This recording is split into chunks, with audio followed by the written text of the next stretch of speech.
The following tape is Dr. Karla Turner talking on the UFO and alien masquerade, what's really going on. Sunday, May 7th, 1995 at the Quality Resort in Mission Valley. May I ask before I begin for a show of hands of if there's anyone here who knows absolutely nothing about the abduction aspect of the UFO phenomenon? Oh, that's great. Then we don't have to go through a primer to bring everybody up to speed. I can just plunge on into the material, but I wouldn't want to leave somebody behind if this was their very first exposure to what I consider the most important part of the entire UFO phenomenon. We won't have to catch up. We're just going to plunge into some aspects of this, as Sean mentioned, that many, many researchers are reluctant to deal with, to talk about, or to write about, and yet, in my opinion, where we're going to find the most fertile ground for information is in those areas where the anomalies and the patterns are broken, where we find the disturbing details of a phenomenon. For many people, this phenomenon seems to be a very spiritual experience, a very uplifting experience, very positive. And I applaud all of the work that's been done so far in the field to bring those cases to your attention. However, that's not the whole picture. And I've considered it my job as both an abductee myself and a researcher into the field to try to balance the picture for the public and to talk about those aspects that are not so pleasant and not so uplifting, because, in essence, we don't have to worry about our friends, but we had better be concerned about those who are not our friends. And therefore, when I talk tonight or today, and I talk about aliens, I'm talking about abductors, not any other group or agency or entities that may be interacting with us. I'm talking about those who abduct. So please don't take what I have to say as a blanket statement about all the possible entities that we may be interacting with. I'm going to begin with a little joke, if you don't mind. 3 ufologists start on a bus traveling together to a UFO conference. And, of course, if this were about any other profession than ufologists, they'd be on a plane because they'd have money. But they're on a bus. And they're traveling along, and at one of the stops, a new passenger gets on the bus and takes a seat next to the ufologist, and they begin talking, and they're talking all about their studies and their theories and their sightings and so on, and the passenger who knows nothing about this is very intrigued. And while they're talking, a gigantic UFO zooms out of the sky, flies up next to the bus, hovers there long enough that the passengers can look out and see in the portholes of the UFO some bipedal figures in there very dimly. And then the UFO takes off. And the new passenger says, wow, what was that? And who are those people inside there? Oh, those were our space brethren, the first ufologist says. They're just here to make contact and say hello and make sure we're okay. And the passenger says, gee, that's wonderful. No, the second ufologist says, those aren't our friends. He says, those are those evil, intruding, abducting aliens who are just here scouting for more humans to abduct and terrorize and do terrible experiments on. And the passenger says, gee, that's awful. And the third ufologist says, you're both wrong. They're neither friend nor foe. They're just simply here making scientific investigations, and they value us as laboratory specimens, but they're not malevolent or angelic. And the passenger says, gee, I guess you professionals don't know anything either. Which is not a funny joke, I admit it. But the situation is neither a funny situation. If you're familiar with the UFO research for the past 50 years, you know that there have been some of the best minds in the world in all different professions have devoted energy and time and their expertise to pursuing every angle of the UFO phenomenon.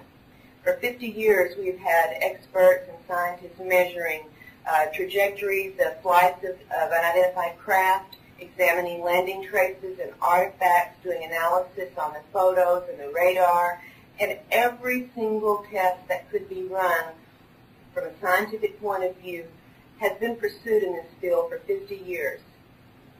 And yet today, half a century later, we don't have a single reliable answer to the basic questions: who are they, where do they come from, and why are they here?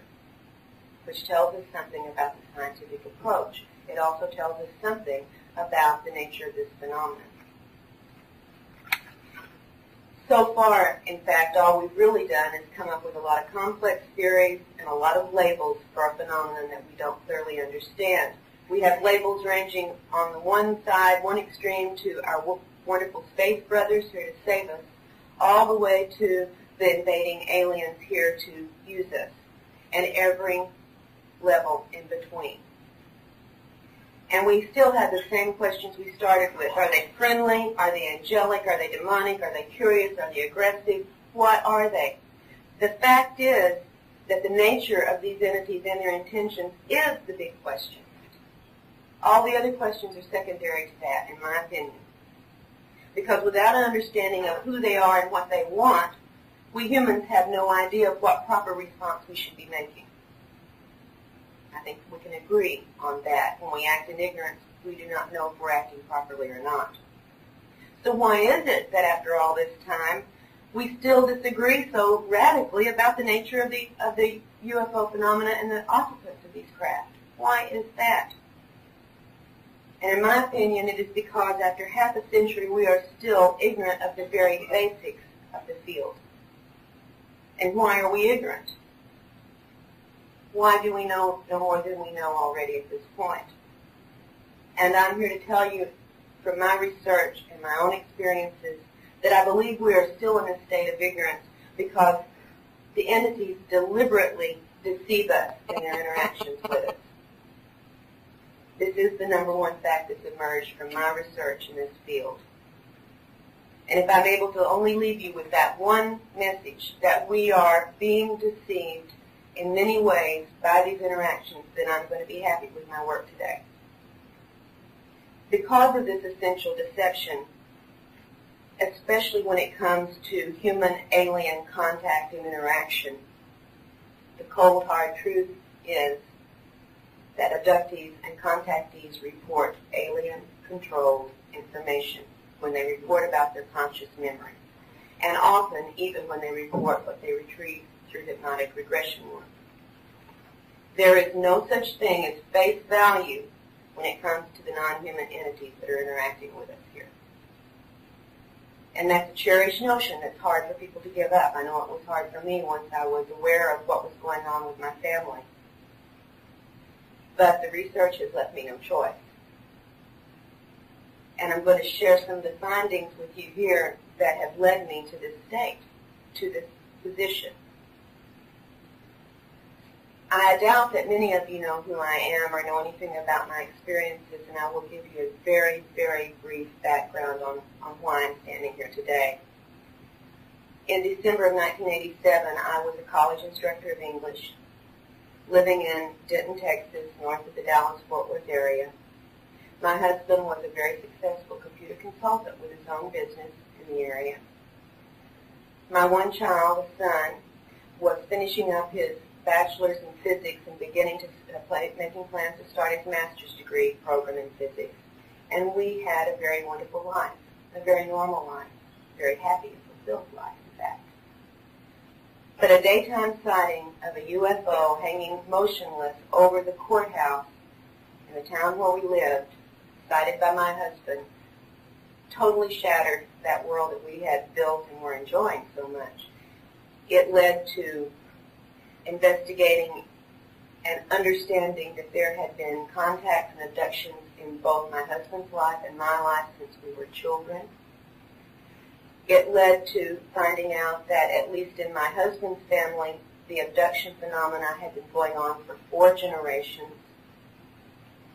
It led to finding out that not only had we had encounters in our past, but that we were having them once again, beginning with a vengeance with this December 1987 sighting, which was also an abduction event. And I began as a researcher because a person with a PhD is really only trying to do one thing, and that's research. And when we realized that this was real and it was happening to our family, I began to research it. I thought if I read the right books and ask the right questions, I'll find an answer, an explanation for this.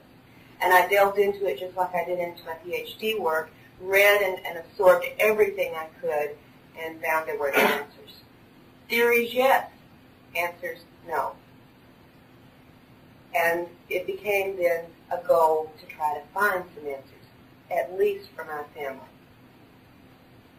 The story of the events and the discoveries of the first year and a half of us living with and dealing with these experiences was, I kept a journal of these events, and that eventually resulted in a book called Into the Fringe, which was published in paperback in 1992 by Berkeley. And it recounts everything that my husband and I experienced, as well as my son and his fiancée, who is now his wife, and his roommate, and his roommate's family, and two of our friends. So the phenomenon was, as I have found out since then, typically a cluster of events within a group. Now, we were totally ignorant of this phenomenon. In fact, when my husband sighted the UFO and told me about it, we never mentioned the word UFO. We thought it might have. He knew it wasn't a weather balloon because he walked up the hill from our house to observe it. He knew it wasn't a hot air balloon. He knew it wasn't anything he could identify. And we finally decided it must be a movie prop. Never thought UFOs. So we did not come with any preconceptions or with any previous information into having to deal with this phenomenon. By 1991, I could no longer both pursue my teaching career and the research, and a choice had to be made, and you can see what went out. I was fortunate enough to have worked with a woman named Barbara Barthlick in Oklahoma, who, in my opinion, has more information about the abduction phenomena than all the rest of us researchers rolled into one. Unfortunately, Barbara is so committed to working with the abductees that she doesn't have time to write or to lecture or to travel because she's doing it 24 hours a day, 7 days a week, and has been involved in this for 15 years. I was lucky enough to have her help my family go through our initial coping with this, and then to become her student, as it were, and to have learned from the years of her work, and to be involved in her investigation. And it was a wonderful education. That's the PhD I think I value most of all. Barbara has worked with over 600 cases in the past 15 years, and I have gathered a lot of information from her work. When I began to work on research in my own area independently and in conjunction with her very often, then I began also to find correlations in the cases that were being investigated from people who came to me. And the correlations of this information did not jive with what we found in most of the literature about this subject. We found, in fact, that what was being reported publicly in the journals and in the speeches and in the books was highly censored, very partial, and very much expressed either the wishes or the fears or the biases of the researchers, who, for the most part, had not had experiences themselves. When I began to talk with the individuals from whom these researchers were taking their material, I found to my surprise that no matter what the researchers' bent was, the cases themselves were pretty much consistent and much more complex than any of the literature up to that point had ever expressed. The reports on the investigations I've been doing in the last 4 years are available now in 2 books that my husband and I have published ourselves so that we could have total control over the material rather than as Berkeley had done with my first book. And the first of those publications is a book called Taken, Inside the Alien Human Abduction Agenda. And my purpose was to have the reader, give the reader an access to the inside experience, to be in it. What is it like to be in the abduction phenomenon? I chose for this particular study the cases of 8 different women from various places in the country, from Puerto Rico and New York and Florida to Alabama and Tennessee and Texas. None of these women knew each other when the study began, and they did not have contact with each other until the study was finished. I've correlated their reports, and I not only giving them lengthy chapters in which they could give first-hand accounts rather than me telling you what they've experienced. I've let them tell you what they experienced. I've also provided a comprehensive chart correlating over 100 different details from their reports so that you can see what is consistent, what kinds of things are happening to many, many people. And although these accounts are frankly astounding, I assure you they are representative of what many, many people who you'll never hear about, and probably I will never hear about, are experiencing. Because for every abductee whose case you have heard reported, there must be anywhere from 50 to 100 who never talk, at least publicly. I have so many reports on a private and confidential basis that I can share some data from, but I cannot tell you who these people are, and they will not come forward themselves. It is too difficult for most people to do this. There are more liabilities to coming forward and going public than there are ever assets. The second book that reports on research is called Masquerade of Angels, and it is the story of one man's lifelong experiences. This is a man named Ted Rice. I doubt that any of you will have heard of Ted, but throughout the South he's a very well-known psychic. He had been trained from his early adulthood in metaphysical work. He was a co-founder of the First Congregation of Spiritualist Church in the state of Georgia.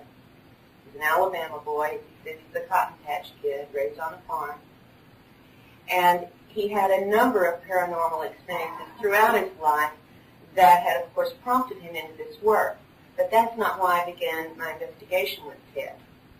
In 1989, Ted consciously remembered having been abducted by entities he had never seen before, taken from his home, along with many of his neighbors down the street, taken to a large craft.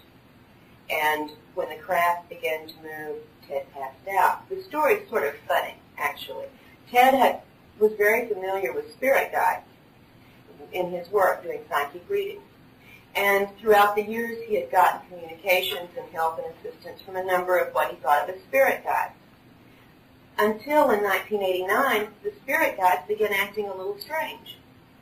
In fact, they began coming in the middle of the night and touching him and doing things with him and telling him things that he couldn't remember the next morning. And the spirit guides had never done this. And they came night after night after night to the point where Ted was getting no rest at all. I mean, he was going downhill physically.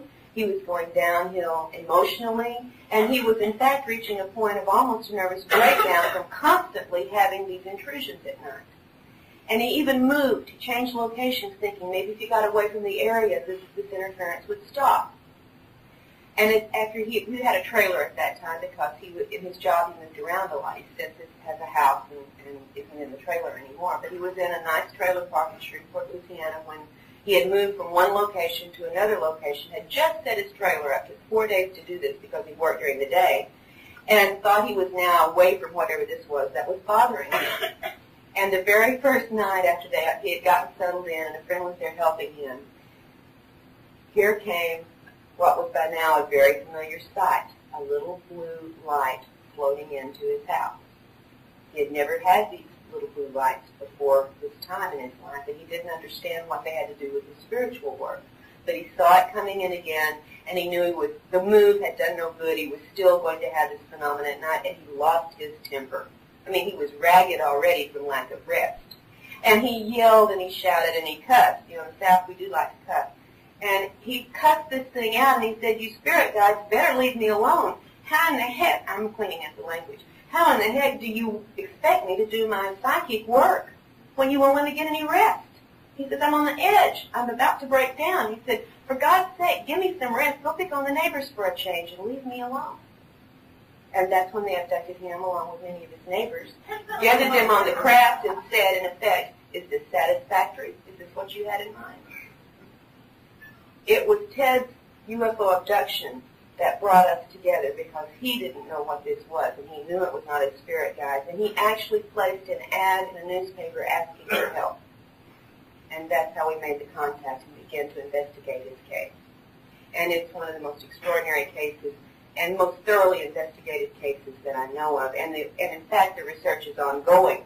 We did not intend to publish a book until we had really completed the investigation, but as it turned out, there was so much to investigate and so much yet still to investigate that we reached a point last year where we said, look, what we've learned already is so crucial, it's so important. Let's go ahead and publish our findings at this point, and then in a couple of years when we've gotten the rest of the investigations done, we'll finish the project.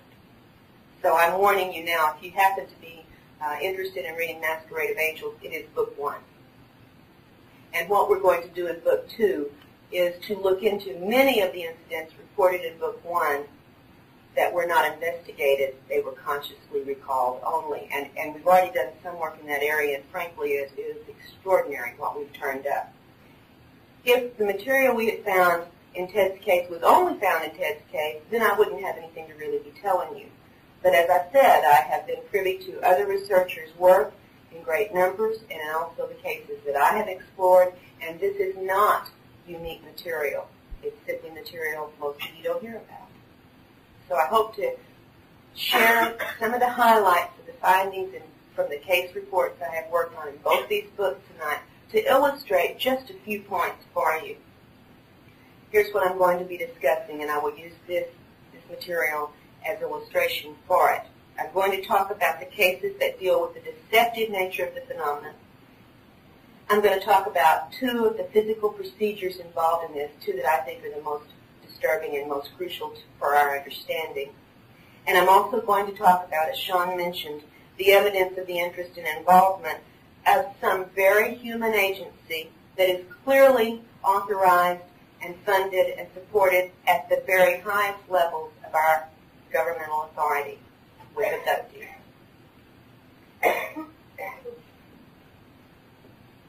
All right, first we're going to talk about the deception.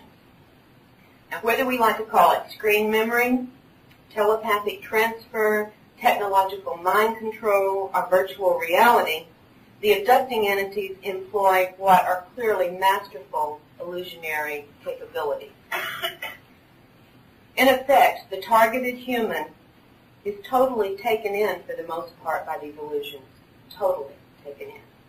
And so an experience or a contact feels completely real for the targeted person, even though, as we find often in these investigations, the events and the entities and the sensations did not occur in the way the humans perceived them and remembered them. And maybe a few examples from Masquerade and later from Taken will show you what I'm talking about. And I'm going to start with one that I think is a very poignant story from Ted's situation. Ted was abducted along with his grandmother when he was 10 years old from their Alabama farm. Among many other things that occurred during the abduction, and as I said, I'm only touching on highlights. There is much more to each of these accounts than I have time to share with you today, but the thing I want to share about the deception is this. Among the things that were done was an event in which Ted and his grandmother were given a liquid to drink. And quite clearly, this liquid acted as an aphrodisiac. And there were both human-looking entities in this craft, as well as what seemed to have been reptilian or reptoid-type entities as well. And after giving these drinks to both Ted and his grandmother, the reptoid entities approached the grandmother and were beginning to try to initiate a sexual act with her. And this is a woman who was an Alabama cotton farming housewife with strength that I only wish I had. This is not somebody you mess around with. And she said, "No, sir, I don't do that." She said, "I never had sex with anyone but my husband, and he's been dead for 6 years, so I don't do that." And the entity left the room, and a few minutes later returned with her dead husband. And by then, the drink that they had been given had taken strong effect. She was aroused. She saw her husband, and with the viewing of these entities around her, began to have intercourse with this dead husband. In the midst of the act, however, the illusion was removed, and she saw who it was she was having sex with, and it was not the dead husband. Now, that's how strong some of the deceptive screening or mind control or virtual reality techniques can work, and that's not an isolated case. It's just one illustration. Now, a second instance that's probably the most educational for my purposes because it allowed me to learn about actual technology that creates virtual reality to the targeted human. Was an instance that was witnessed by two unaffected human witnesses.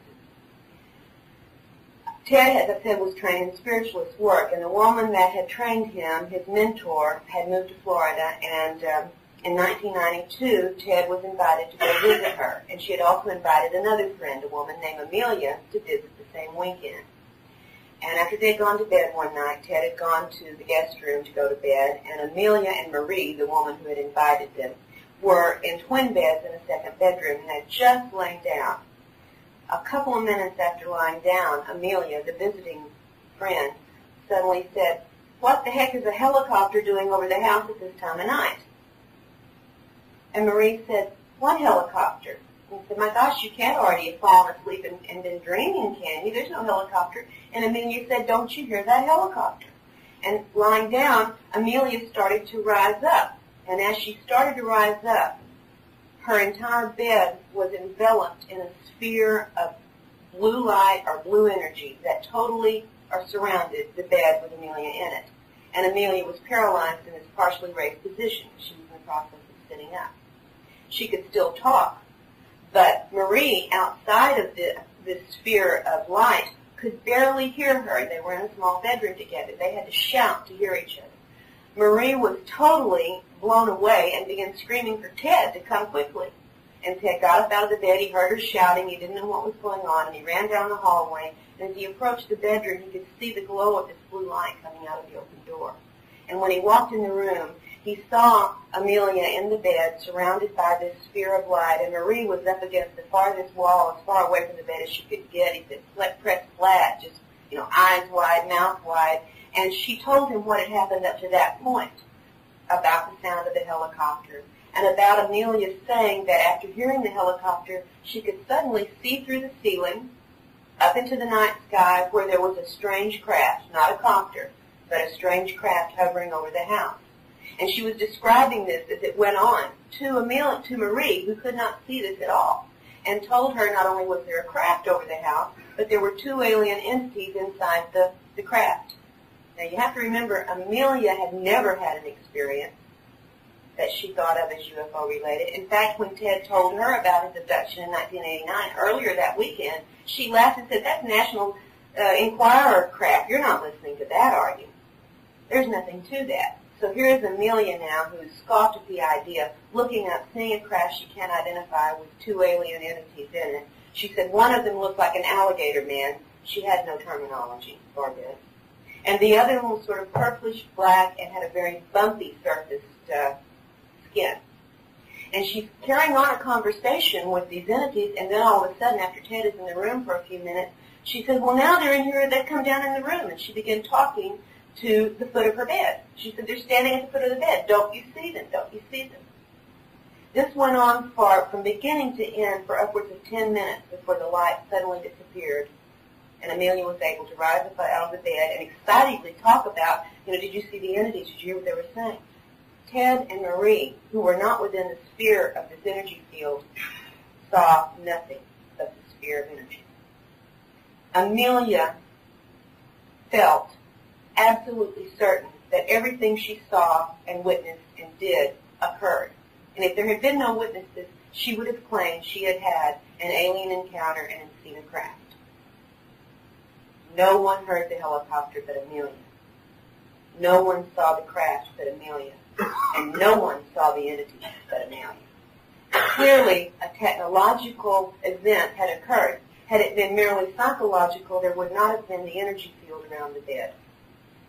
This was my first exposure to what was clearly a virtual reality technology. It was not my last, however. In fact, when Ted was staying up at my house, I live in the woods in Arkansas, and Ted lives in Louisiana. When Ted had come up for several days so that we could work on our investigation and do some interviews and get a very competent hypnotist to do regression work with him, because I don't do that, one night staying in our guest room, we had a very pleasant night. We'd said goodnight and gone to bed, and my husband and I slept wonderfully. We have two Chihuahuas that live in the house, very yappy dogs, if any of you know about Chihuahuas. And they were well trained to respond to helicopters, because back when we had begun having our own alien encounter events, we had been living in a house in a very dense neighborhood for 5 years, and not once had we had helicopter activity over that house until we got on the phone and started talking to ufologists about our encounters.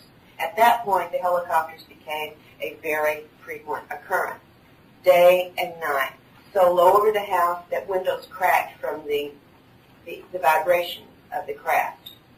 As many as 9 a day, circling the neighborhood, circling the house over and over, and we never were able to identify them. However, my dogs saw me get excited every time the helicopters would come. I'd get my camera and I'd run outside and they would yap, yap, yap, yap, yap, and became trained that every time they hear a helicopter, they erupt in this barking. The dogs didn't bark that night.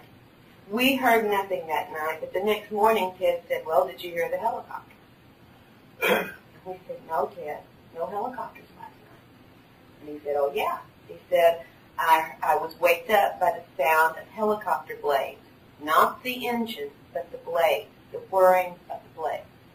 And he said, I sat up on the side of the bed. I thought, oh no, here comes one of those helicopters. And he said, I sat there and watched as a man in army fatigue came down through the ceiling carrying a young child. He said, I swear to God, that child was identical to who I was at that age.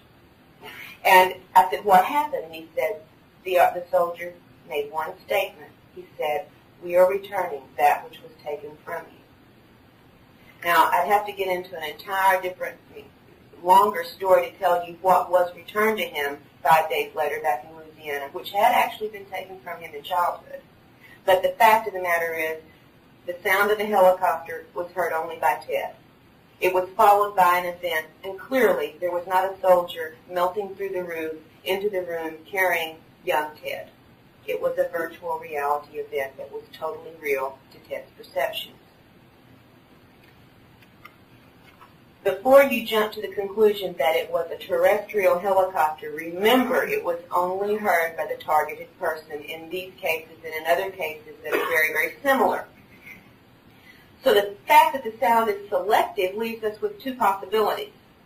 Either these sounds are occurring internally in the targeted person's head, perhaps generated by some remote means or perhaps by an implant device, or whoever the entities are that are making this sound can somehow block any non-targeted individuals from hearing an external noise. Now, either way, you've got advanced, sophisticated, highly sophisticated technology at work here, no matter whose it is. It is not what we know to be the standard helicopter activity. For me, the reported and very often confirmed details in these and other instances are strong enough evidence for me that I cannot accept anymore, even my own consciously recalled experiences at face value. And I think if we build our theories upon such information, that really we're building upon sand that can shift at any time from beneath us, and we're building them on illusions that the entities create for us, for their purposes, whatever those purposes may be. Now, I'm not here to tell you that all remembered or perceived alien encounters are illusionary or virtual reality, however, because I know that is not the case. There is plenty of good, hard, strong, externally confirmed evidence that actual physical abductions occur and occur frequently. The abduction phenomena, though, in my mind should, or at least the definition of it, should be expanded to include not only the physical, face-to-face encounters, but it should also include virtual reality scenarios and telepathic contact when these things are externally generated and targeted at an individual. And the constant factor, by the way, in all of these events, whether they be physical, virtual reality, or telepathic, is this. The entities routinely take control of the human in a number of ways. They take control of the person's perceptions. They take control of the person's emotions. They take control of the person's actions and also the person's subsequent memories. No matter what kind of contact, as a rule, but not always, The human cannot react freely, cannot react independently, and therefore cannot accurately assess the situation through sensory input, and cannot internally respond in a normal fashion as he would to any other incident. So we're left with another basic fact of the abduction phenomenon, is that the entities are in control and exert that control, alter our state of consciousness, and the control can extend to a number of different processes within the person's physiology and psychology. And that brings me to the second point I want to talk about, which is one of the physical procedures that are repeatedly reported in the abduction phenomena. I need to say as a preface to that it is a basic fact in my mind, a fact, not a theory, that the entities have a very physically oriented agenda in their dealing with humans. Now, it would be wonderful for me, and I know it would be wonderful for all of us, if we could feel that the aliens' interest in us was intellectual or spiritual only. But the nature of many of their pervasive physical procedures points clearly to physical goals. And without getting into a litany of the procedures that are reported routinely that seem to have little or nothing to do with either a spiritual agenda or a crossbreeding program, I want to touch upon two of these because their implications to me are much more important than any of the other procedures involved in this phenomenon. And the first of those is cloning. Is there anyone here who has heard of reports about cloned human bodies? Anybody at all? Great. Okay, so this is not just the first time you've heard this material. And I was fortunate enough last month to share some time with Linda Howe at the Ozark Conference, where she speaks every year and where I frequently speak. And she has confirmed from her own work similar material to what I'm going to share with you today. So some of you probably know Linda Howe where you don't know me, and I could say I've got at least a little bit of authority in my corner on this. Again, to talk about my introduction to the cloning side of this material emerged from the work I did with Ted Rice the first time. And since then, there have been plenty of other cases where I've been able to corroborate similar reports. In fact, in Taken, 2 of the women of the 8 whose stories are in Taken have been shown copies of their bodies, and we'll talk about that in just a moment. In Ted's case, we learned what he perceived as a cloning experience from an abduction he had when he was 8 years old on the Alabama farm. Now, I've been able in my research with him to interview many, many family members who were there at the time that Ted was abducted. It is a fact that he was missing for 2 hours. It is a fact that all of the adults combed the area for that 2 hours searching for 8-year-old Ted and did not find him. It is a fact that when he was returned to the farm, the adult members witnessed multicolored lights on an unidentified craft in the clouds over the house. These things are confirmed. And I'll tell you a couple of other things that are confirmed in just a moment. What he remembered in this experience was being taken on board the craft, being given another liquid to drink, not like the one he had 2 years later with his grandmother. A greenish liquid, he said, that was sort of iridescent, and when he swallowed it, in fact, the only reason he drank it was because the female entity said that he could not go home until he did this, and he wanted to go home very badly. So he drank this liquid and immediately felt as if his body had become on fire. He regurgitated this material and got very, very sick. He was placed on a table, and without going into all the details that I do in the book, essentially he was killed. And at that point, he felt that his intellectual person, if you will, separated from his physical body and stood back watching as his body was drained of blood and then removed from the room. While he was watching this, Ted had no personal identity. He did not know who he was. He did not know where he was. And he did not know what was going on. He was simply observing what was happening. Before he was killed, they had, however, put a headphone-type device on his head, and he heard a very irritating noise. He didn't know what that was about, They took the headphone off, and then he was killed. As his intellectual self, as he called it, watched this process, after they wheeled the dead body out, shortly thereafter, they rolled in an inert, identical copy of the body.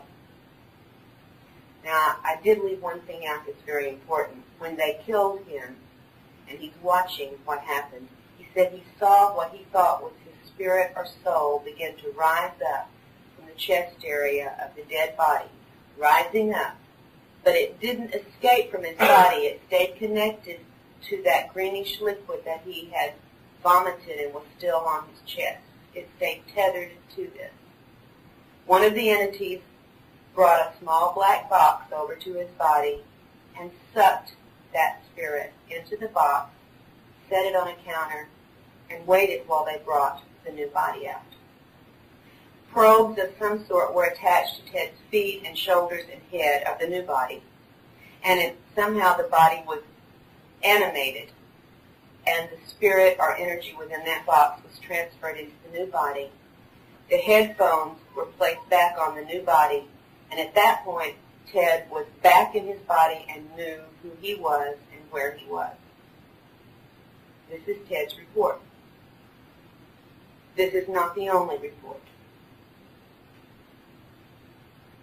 In fact, another abductee who's working with a different researcher altogether has had a conscious memory of an identical situation and has drawn the facilities in which these events took place, and they match down to the smallest detail with the description of the area that Ted has given. And this is one of the things that Linda Howe was able to also share and confirm with me, that in both of these situations, both of these reports, the growth medium for the flesh that was used to make the new bodies involved the use of cattle substances, blood and other materials from cattle. Now, I said that 2 of the women in Taken had also been shown copies of their cloned bodies. There are 8 women, and the first case reported is a woman named Pat, who I'm going to also talk about in a moment after the break when we talk about the military aspects.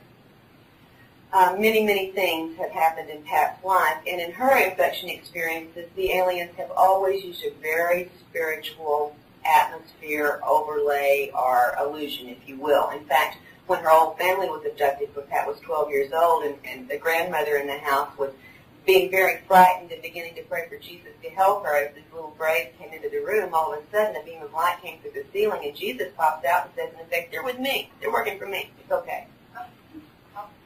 Although Jesus, as Pat described him, was beautiful with blue eyes and blonde hair. And I said, Pat, have you read your Bible lately? I said, I don't think the chances are very big that Jesus is blue-eyed and blonde hair. And with a smile, I mean a beautiful smile, she said, well, this one was. And that turns up time and time again when Jesus is involved in the alien scenarios. Blue-eyed, blonde-haired, Nordic Jesus.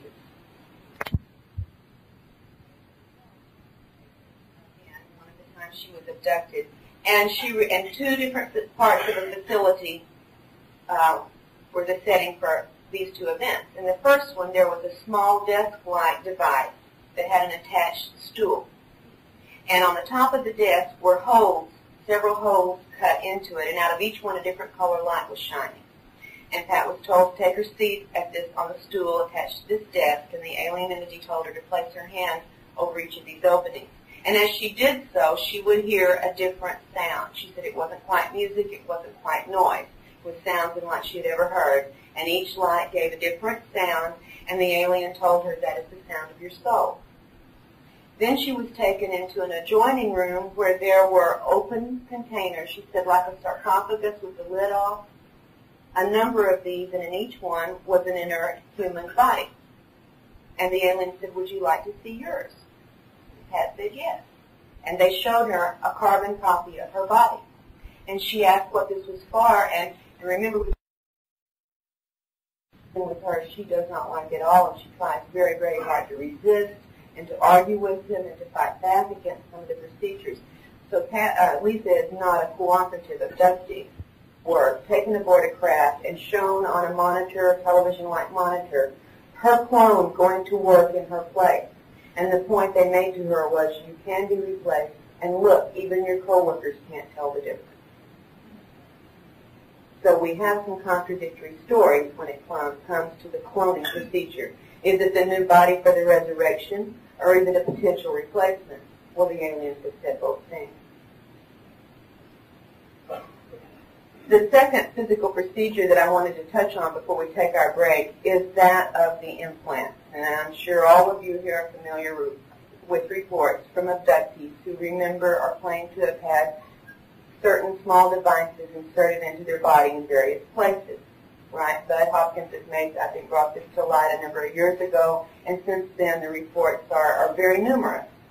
Typically, all along, the reports have been these: that an object is either inserted through the nasal passage into the front part of the brain, or through the ear canal, or very frequently, although not as often reported, very frequently the abductee reports the eyeball is removed from the socket and the implant is placed behind the eye and the eye is replaced.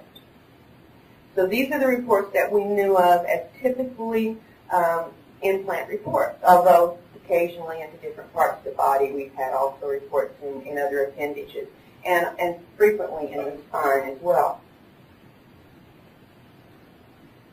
Now, although there are many different effects and physical after effects from these procedures, various procedures performed on abductees, the common ones are almost irrelevant when it comes to the implants. And what are the most common physical effects reported? Punctures, bruises, burns, cuts, scratches, rashes, hair loss, eye problems, back problems, nausea, headaches, and for women especially, gynecological irregularities. But of all of these, the implants are the one that should probably concern us the most.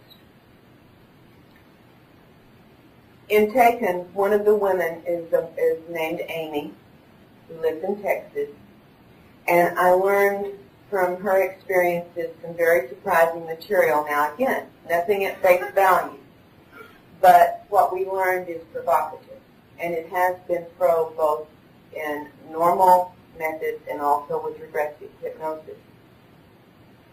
In 1992, in November, Amy consciously remembered this: being taken from her home, and by the way, she lived in an apartment with her 2 young children across the street from the FEMA facility in Denton, Texas, which is one of the 6 center of government FEMA facilities, a very large underground area, which in fact, within a 2-year period, seems to have almost doubled its capacity. A literal mountain of dirt suddenly appeared a mile down the road with no explanation for where it came from. The array of antenna on the surface tripled, and so did the above-ground buildings, but not a word was ever said in the area about what was going on in the facility. Anyway, perhaps it's coincidence, perhaps it isn't, but Amy lived across the street from this facility when she remembered aliens and human men in her apartment, taking her from there through a rock-cut passage into what she felt was an underground room. And in this room, it looked like what I've seen at NASA Mission Control in Houston, sort of. There was a large screen display at the far end of the room. There were several rows of desk-type areas with electronic or computer-like equipment along these, and a number of little gray aliens working at them, as well as a number of what appeared to be strictly human men in the room. And here's what the alien who talked with Amy told her. And I think this is a unique report. I'd love to hear if there's any others out there, so please let me know if you hear of it. The alien said to Amy, "I want to apologize to you for what my people are doing to your people. There are some of us who do not like the abuse of your race by our people, and we're trying to counter it. We're trying to change it. And we are working in conjunction with a number of Earth representatives to try to fix this situation. Many of the people who work with us," she said, "are professionals, ex-military, scientists, and so on. And we're trying to undo the damage that our race is doing to your race." And she explained, the alien Amy felt was a female. The female alien explained to her that one of the things that she and the Earth representatives were doing was to take abductees who had been implanted by her own people and remove the implants from them because the implants were not a good thing. And she did proceed, as I have recount in the book, to remove an implant from Amy's ear. And when I show at the end of everything, I'm going to show a little video that has some of the drawings and some of the photos and so on, and you will see these Amy's drawings of what she recalled. And you will also, I will be telling you that an identical ear implant was removed from a 12-year-old girl by her parents in Europe not too long after we had to report about Amy. No, before we had to report about Amy. And the same thing happened with that ear implant in the European case that happened in Amy's case. When the alien took it out of her ear and showed it to her, it was about this size. It was flesh-colored.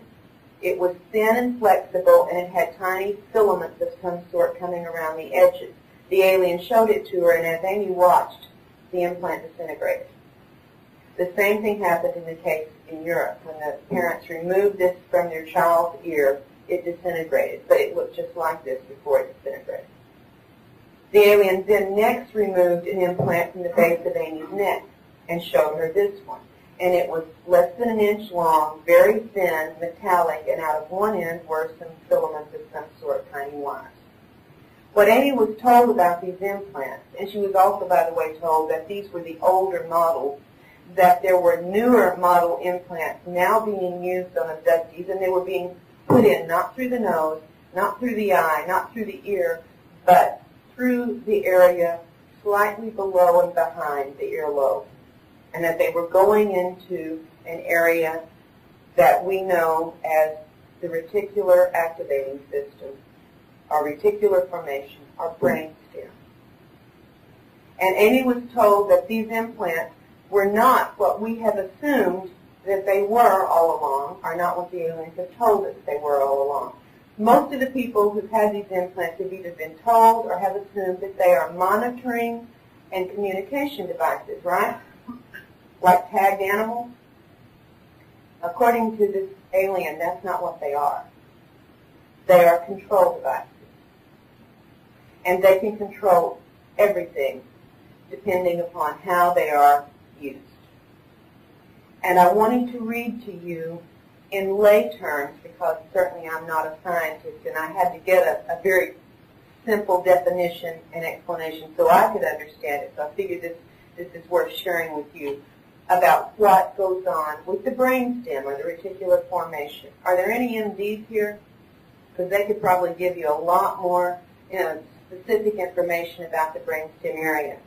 So here's a quote from Nigel Calder's explanation about what goes on with the reticular formation of the brainstem.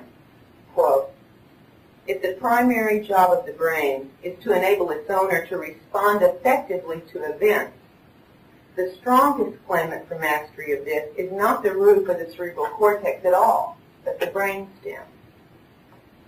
The brainstem net is well placed to monitor all the nerves connecting brain and body.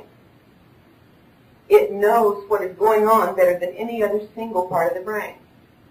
The brainstem net exerts its authority by sending out impulses which can either stimulate or inhibit nerve action throughout the body and the brain. It can override activity in the spinal cord. Now listen, this is important. It regulates the signals from the eyes, ears, and other sense organs. It regulates that, and thereby provides an agency for selecting what is to be attended to from moment to moment. Okay? In fact, the brainstem controls the level of your wakefulness. It's responsible for you waking up. It's responsible for you getting sleepy. It's responsible for the comatose state when the person's in a coma. It's responsible for every level of the state of conscious perceptions that we have. It monitors and assesses all of our sensory input. It decides what we're going to pay mental attention to at any given moment, and it controls what we remember. Now you may have a better understanding of the many, many things abductees report having happened to them in encounters suddenly passing out, suddenly being paralyzed, and what they sense, what they perceive, what they don't perceive, why some things that should be excruciatingly painful are not, etc., etc., etc.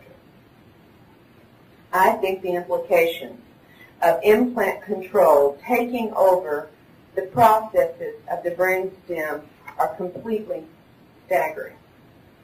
And I think it brings back down to a very physical, technological level many of the events and the implications and conclusions abductees draw about what they see and what they perceive. Now, I've had abductees tell me of situations in which control of their body is actually taken over. It's as if, as my son said when it happened to him, he was switched off and something else controlled his body and made him move and do and say things that he would not move and do and say. I've had another abductee tell me, yes, this happens. He said, it's bad enough when they switch me off and use my body to do things I wouldn't do. He said, but the real punishment is when they leave me mentally aware of what I'm doing and I can't stop it. He said, that is punishment. All right, well, I think we probably need a break about now. When we come back from a short break, what, Sean, 15 minutes or 20 minutes, something like that, we will talk about the final point, the human activity and human involvement.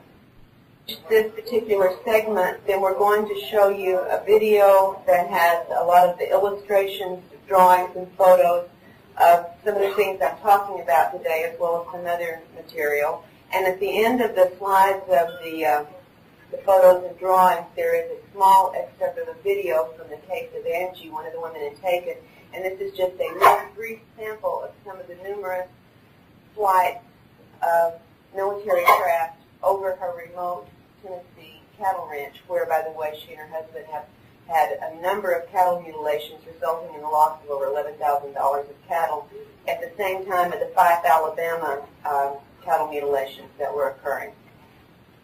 All right, finally I said I wanted to talk about the human agency involvement that I mentioned at the beginning. And there is quite a bit of evidence for the involvement of some of our own people with some sort of covert authorization in this abduction phenomenon. The evidence for this falls into two general categories.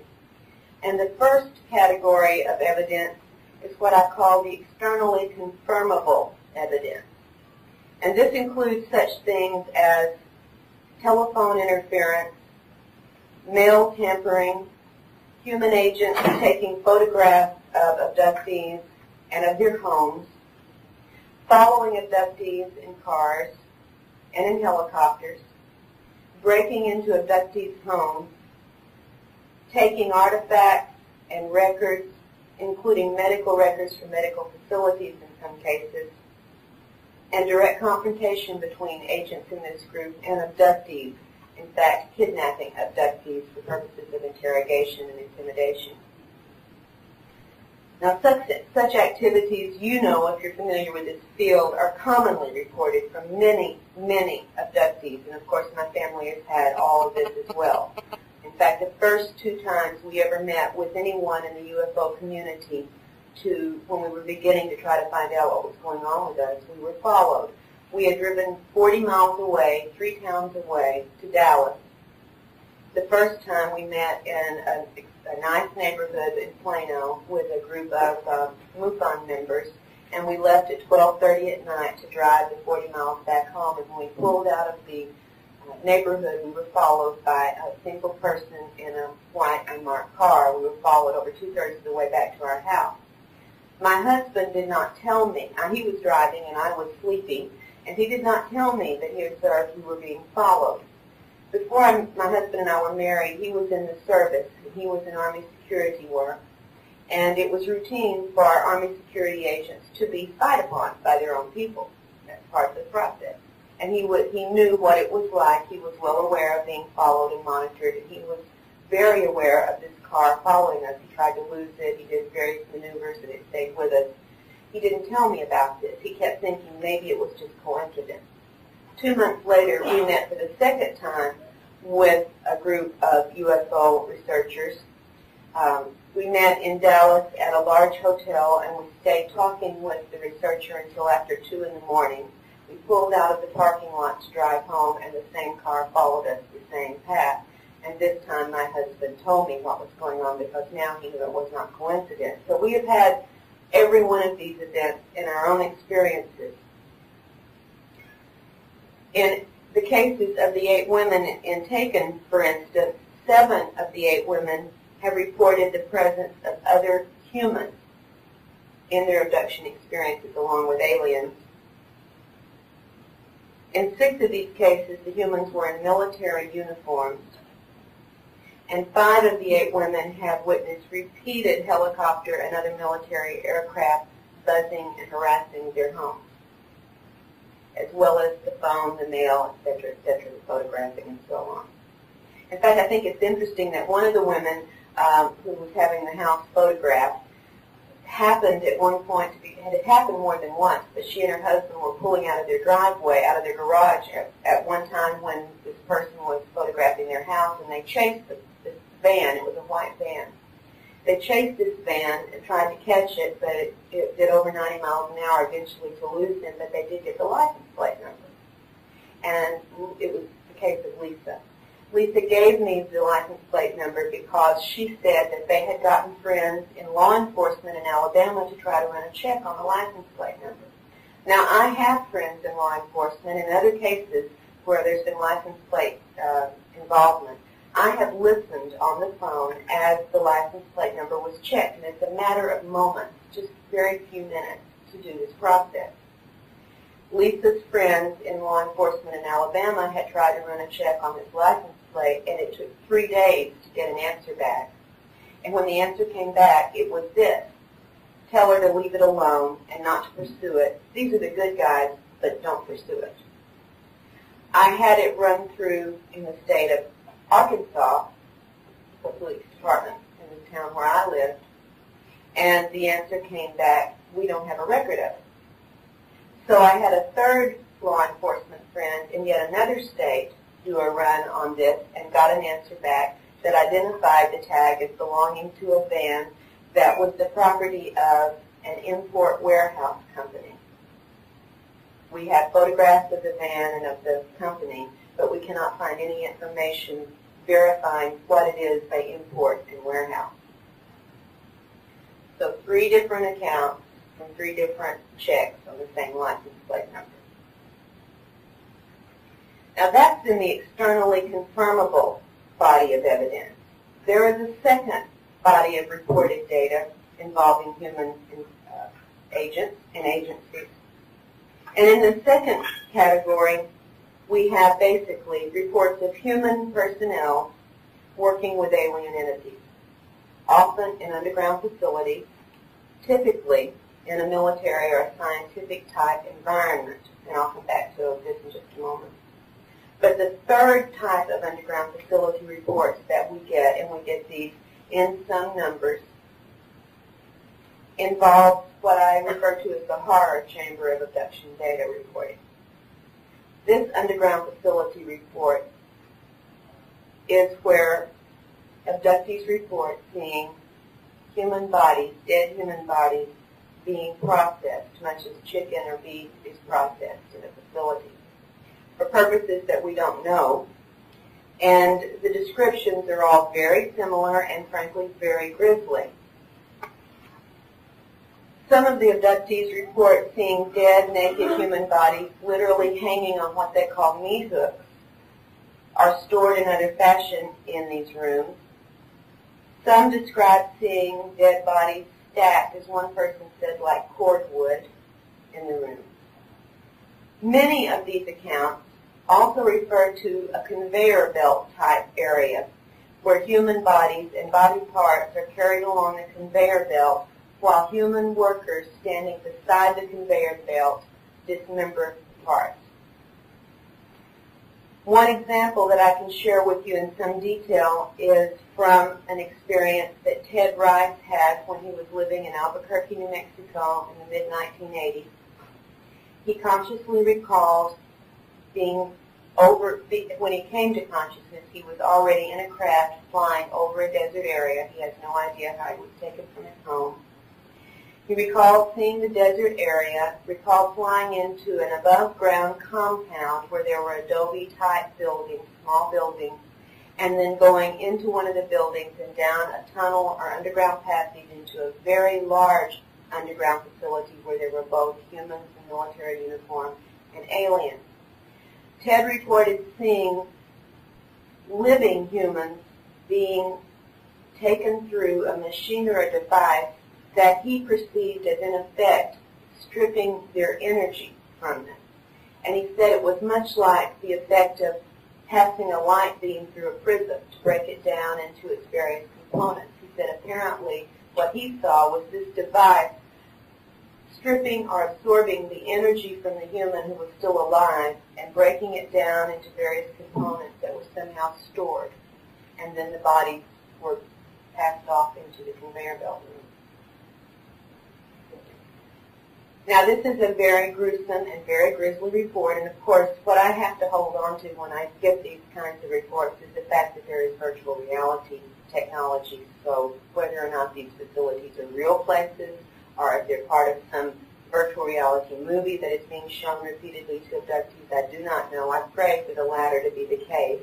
And until we have broken into one of these facilities and examined it and filmed for ourselves what's going on, I do not assume that they are real, but I do not rule this out either.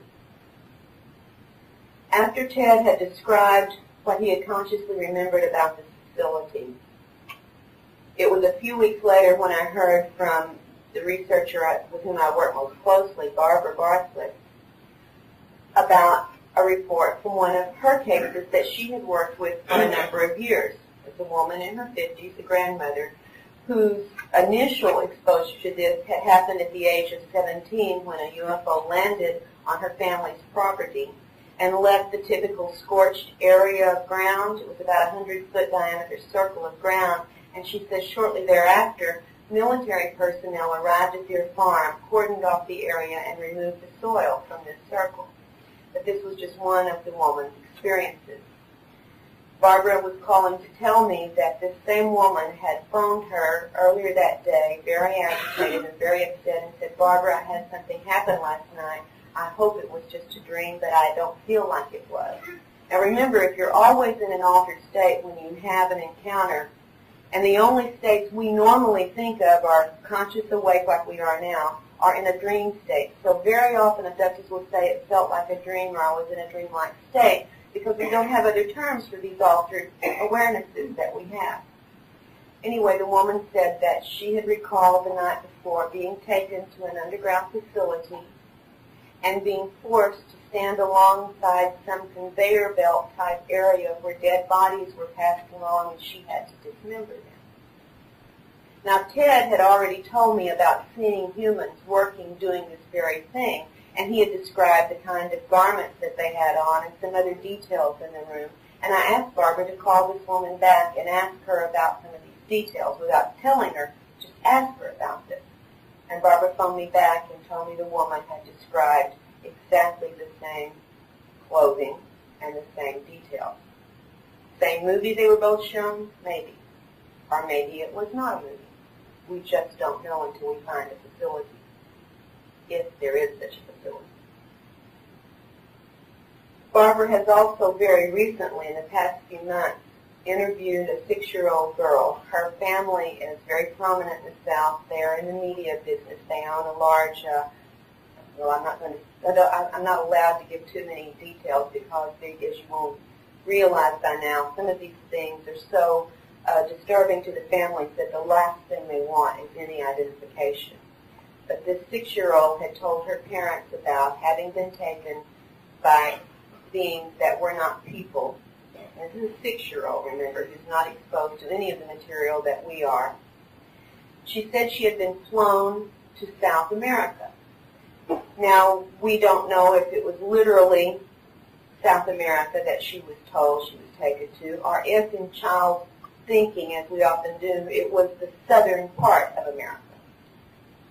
But that was what she said, that she had been flown by these beings that were not human to South America and taken into a building under the ground where she described seeing many dead bodies, and she described the conveyor belt, and she said that in fact she was placed on the conveyor belt, and then a man came and jerked her off the conveyor belt and got very angry at the person who had put her on there and told him she was not supposed to be harmed.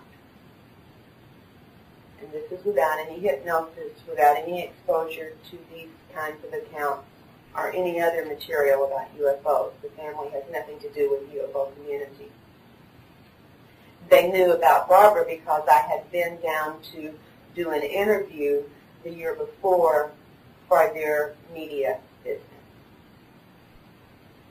Another of Barbara's investigations with which I was involved, in fact the initial contact was made through me, and because of the location of this particular person, I put them in touch with Barbara, and she continued the primary investigation, and I was just simply assisting her with it, concerned two men who shared a house. An older man who was 43 at the time was a very highly placed city official, so again, I'm not going to, at his very strict request, identify the area. The other man who shared the house with him was in his early 30s. And of course, they had separate bedrooms. And one morning, and this was, by the way, people who had never had a UFO sighting or UFO encounter or anything like that and didn't really know much about any of what we're dealing with here today. One morning at breakfast, both men were very excited and agitated as they met to have breakfast and told each other almost simultaneously the same dream they had had.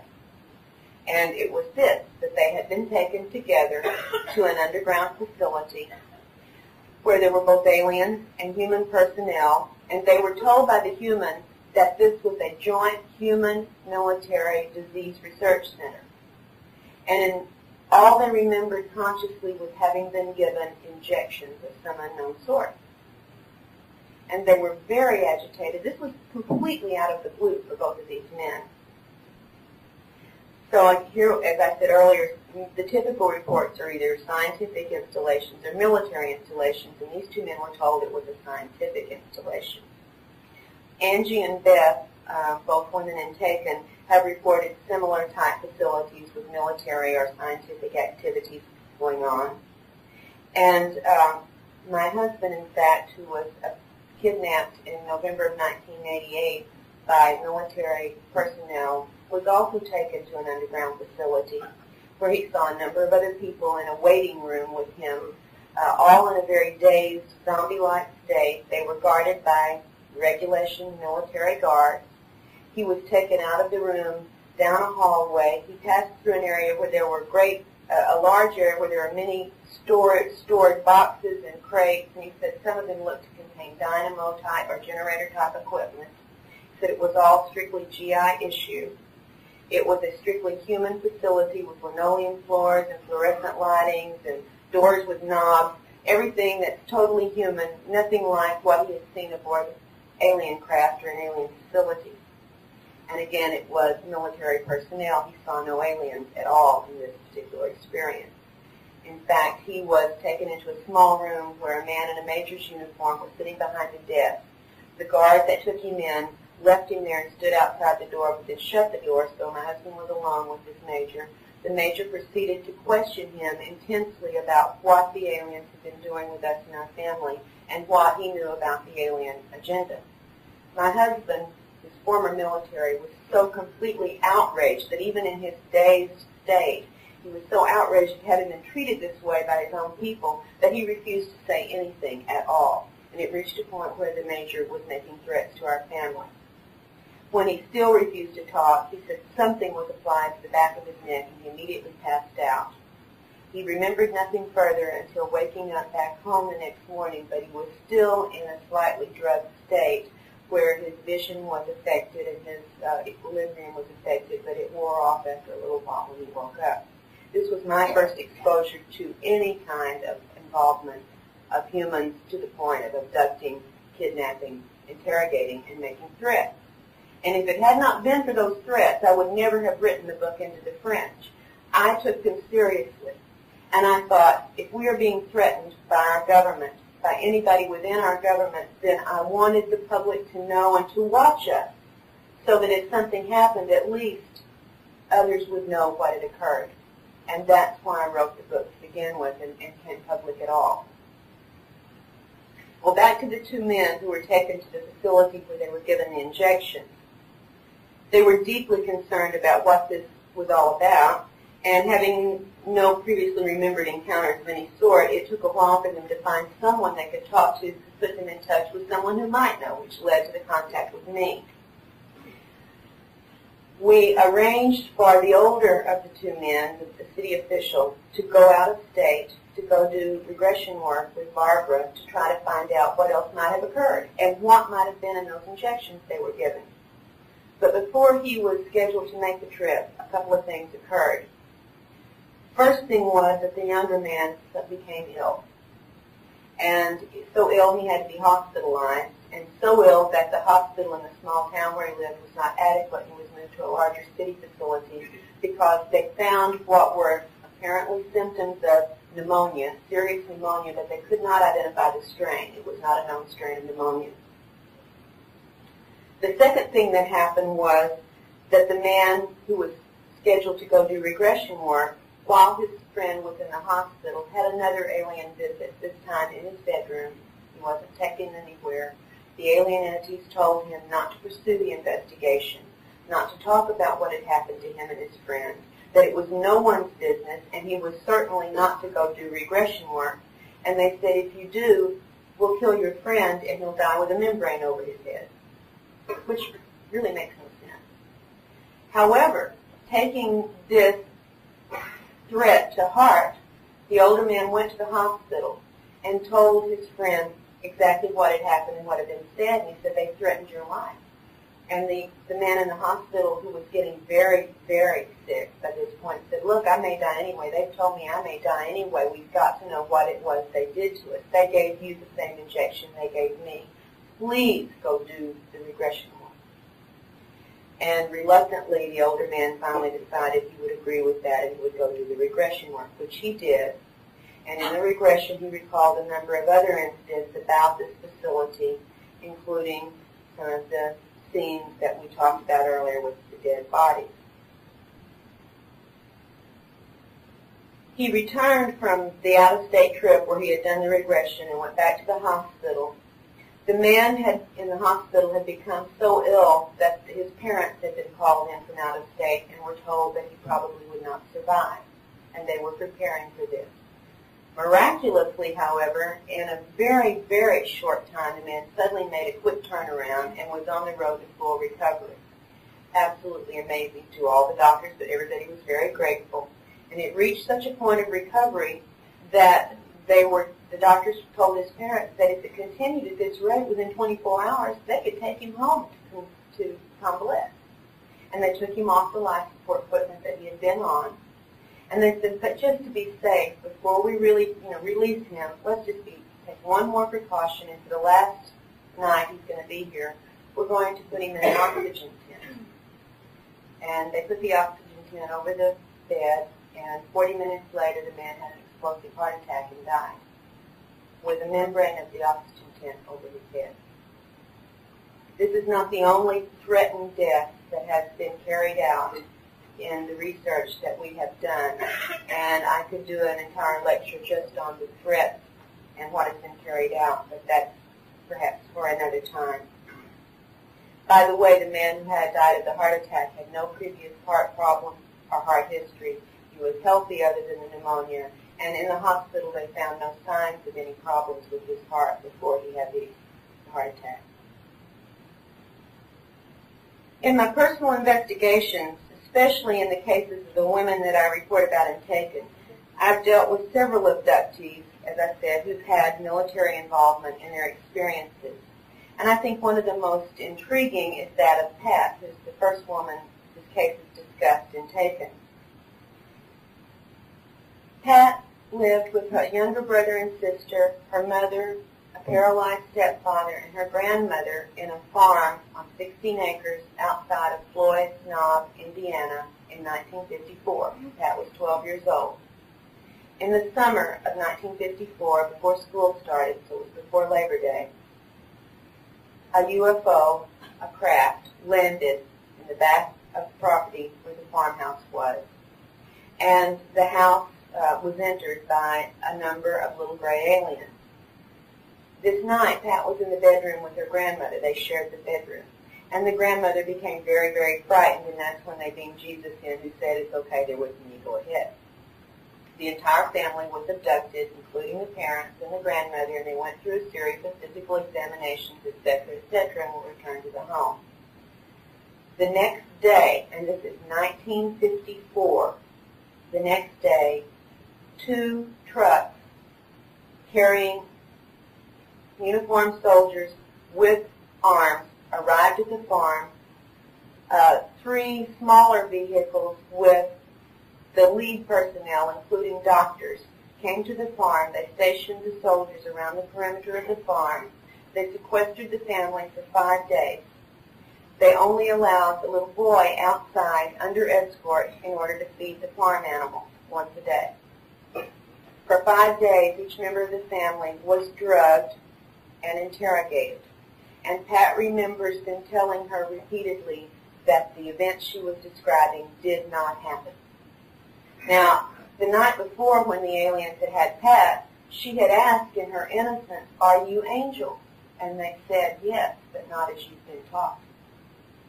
And she kept insisting to the military and to the doctors who were examining her that the angels had come, and they kept saying, "There was no one there. This did not happen. You did not see this." All of the surviving members of Pat's family recalled this completely consciously. Pat has never had any regression work. And she asked me when I did this book to put the date and the place, because she's hoping that there might still be someone from that area who saw the military arriving and who could verify the story that she and her family have been telling us that they have remembered all these years. 1954, one day after the abduction, apparently our military was able to monitor events well enough in 1954 to know that this craft had been at that area. This is 1995. Certainly, whatever monitoring and surveillance techniques they had in 54 have been well improved since then. Lisa, another of the women in Taken, has also had several abductions and interrogations by military personnel, and she has undergone also not only interrogation but a variety of physical examinations. In one of them, she recalled what were identified to her as FBI agents present as well.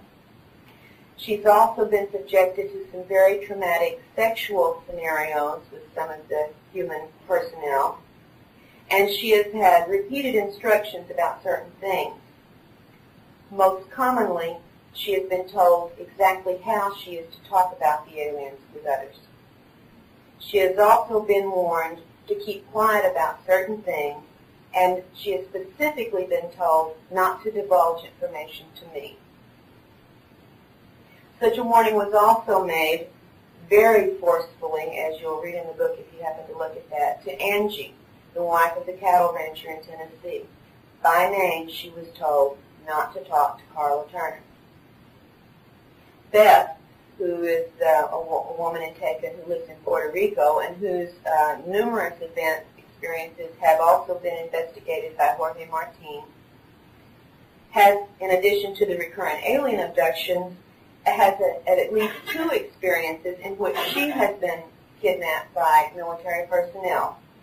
In one of these, consciously recalled, she was flown in an alien-type craft by both alien and military personnel to a desert area where there was the above-ground compound, almost identical to what Ted Rice has described, and we'll have a drawing of that she's made when we run the video in a minute, where she again went through the above-ground facility into an underground area. She does not recall having a physical examination, but she does recall being in a room with many other people of the military and listening as, she said, 2 men in what looked like spacesuits were delivering a lecture of some sort. Angie, the one I talked about earlier who had been told not to talk to me, the wife of the rancher in Tennessee, has been taken both from her house in the daytime by military personnel, at night by military personnel, and off the road when she's driven into the largest town near her to do shopping by military personnel. She has been taken to 2 different military facilities. One is a known facility. The other is a very remote, very small, rural facility. And she's been taken there along with other women that she didn't know. Now, in the beginning of the experiences that Angie was having with the aliens, and she had these before the military became involved in this, she thought the aliens were very much her friends. There's a very tragic story about what they did impregnating her, and she thinking they were giving her a gift. She and her husband had been trying for several years to have a child, and finally the aliens in one of the encounters implanted her with a fetus, and she thought it was their gift to her. And when they confirmed the pregnancy, they named the baby and told all of the relatives, and were getting plans for the nursery. Angie doesn't know about this stuff at this time. She didn't know they always come back and get the fetus, which they did. Then when the military began showing up in these experiences, she was told by the aliens that the aliens, controlled the military personnel who were with them. But she was told a number of things, and not all of them were consistent. For instance, in one of these abductions, the one when she was with the other women, she was told by the medical personnel who were performing examinations on her and the other women that she was part of a genetics and cloning experiment.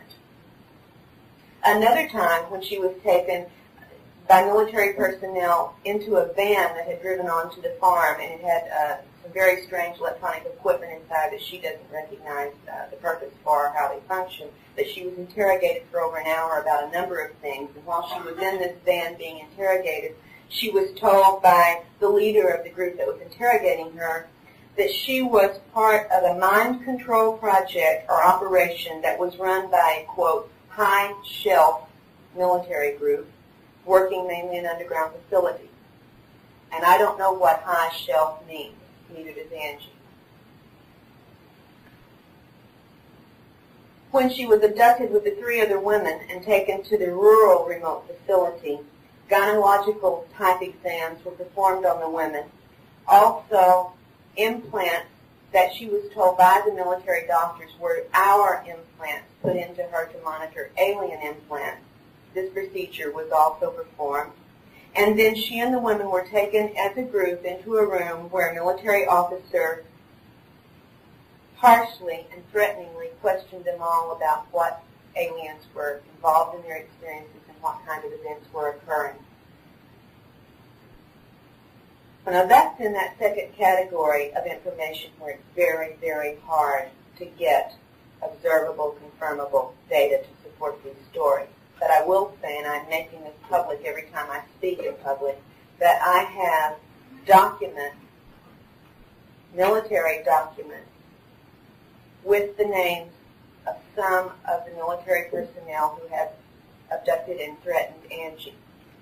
And I have stashed these documents in several places, very safe places, because of the threats made to her, and if anything ever happens to her, they will be made public immediately. We're hoping we can at least give her a sense of some protection by doing this. I think this is sort of interesting. As I said, many abductees have phone tampering and monitoring and so on when they begin talking about their experiences, and we've also had this. And when I was doing the work with the women in Taken, at one point I was on the phone talking to Angie, and I was in Arkansas, and Angie was in Tennessee. And we were not on cellular phones. Somebody's asked me that before, so I always try to mention this on regular phones. And Angie was talking about a piece of information that one of the aliens had given her during one of her encounters, because she asked where they came from. And they said that they came from an area that we would call the region of Cassiopeia. And Angie said, Karla, do you think that could be real, could be true? And I told her quite honestly, Angie, I don't know. The aliens have over the years given about a jillion different places of origin, some real, some, made up. I always joke about You know, Captain Anthrax from the planet Banlon, because they come up with so many different names for the places they come from. And I said, I don't know. We don't have any way to check. There's no way to verify. And at that point, there was a slight little electronic zip sound on the line. And a very, very human man with an attitude that I recognized as an attitude, at least, commented and said, there's a lot of them out there, and we know where they come from. And then a little zip, and he was off the line. Now, certainly, if the only purpose for telephone monitoring was to gather information, I could go into a number of other accounts involving the human agents and the involvement of different things in my own family's experiences, but I want to go ahead and try to wrap this up and get to the videotape. But I want to at least give you one more episode that occurred with my family. And this is in Into the Fringe, by the way, because that's our account of what went on during this period. My son, as I said, was a physics student at college, and he was engaged to a woman who was also a physics student. They've both since gotten their masters, gotten married, and are producing some really nice children. But at this time, they were simply engaged, and my daughter-in-law came from a family that didn't have a lot of money, and the only way she could afford to go to college, even a state university, was through some sort of scholarship program. She was very smart, but money's still hard to come by. So her means of paying for this was to enlist in the ROTC officers program. And they would pay for her college, and in return she would serve a certain amount of time as an officer. In their senior year, when these events had begun occurring consciously with us, my daughter-in-law had developed some medical conditions that necessitated her withdrawal from the program. But it's not easy to get out of the ROTC officers program. It takes a while. It takes a process and paperwork and time. And she hadn't gotten out at this point. But the seniors in the program had to make a duty assignment request upon approaching the graduation. So even though my daughter-in-law knew that there was a time coming when she would be out of the program, it hadn't happened yet, and she had to go ahead and make a duty assignment request. She chose the one that would have kept her, in case they didn't let her out, nearest to her doctors. And that happened to be a meteorological assignment. And she signed up for that. And it was a female ROTC sergeant that was in charge of this detachment there. And when she saw what my daughter-in-law Megan had written down on there, she freaked out. And she said, you can't do this. You don't want to be in the meteorological program. She said, don't you want to get into the R&D program? And this is a quote from the ROTC sergeant. She said, that way you'll get to find out the truth about UFOs and aliens. You might even get to do tests and research on them. And this so frightened Megan that she did not reply. She simply left in a running leap, left the building, and immediately came home very upset to tell us what had happened. And she kept saying, how did they know? How did they know? Because we had not told anyone except on the phone to UFO researchers. She said, how did they know?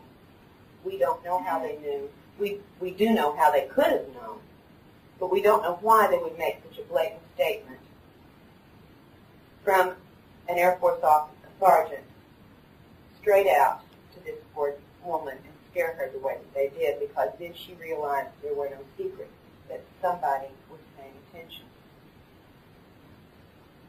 Well, in closing, so we can get to the video, I'm going to summarize the important points I really hope you'll consider from what I've presented today. First, our own human authorities are seriously concerned about and involved with some aspect of this abduction agenda. And when humans are involved, surely there must be some trail of events and of evidence and of witnesses, which means that we have a potential to really get some hard facts because of the human involvement. There has to be a trail.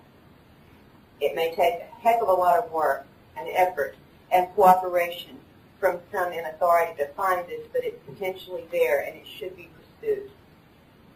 Secondly, much of the abduction agenda clearly has a physical focus that I hope will raise questions and doubts in our minds, as it does in yours, as it's done in mine, about many of the alien claims to be here on a primarily spiritual mission. As I have said before, and I hope you'll pardon my crudity, angels don't do rectal probes, but these beings do. The implications of both the implants and the reports of the cloning procedures to me are so potentially explosive that these allegations also must be vigorously, thoroughly investigated and pursued if we are really serious about finding out what is going on with the alien agenda. And if we can get past our wishes for what is going on and decide we're ready and mature enough to handle the truth, then these are the areas we better start looking into.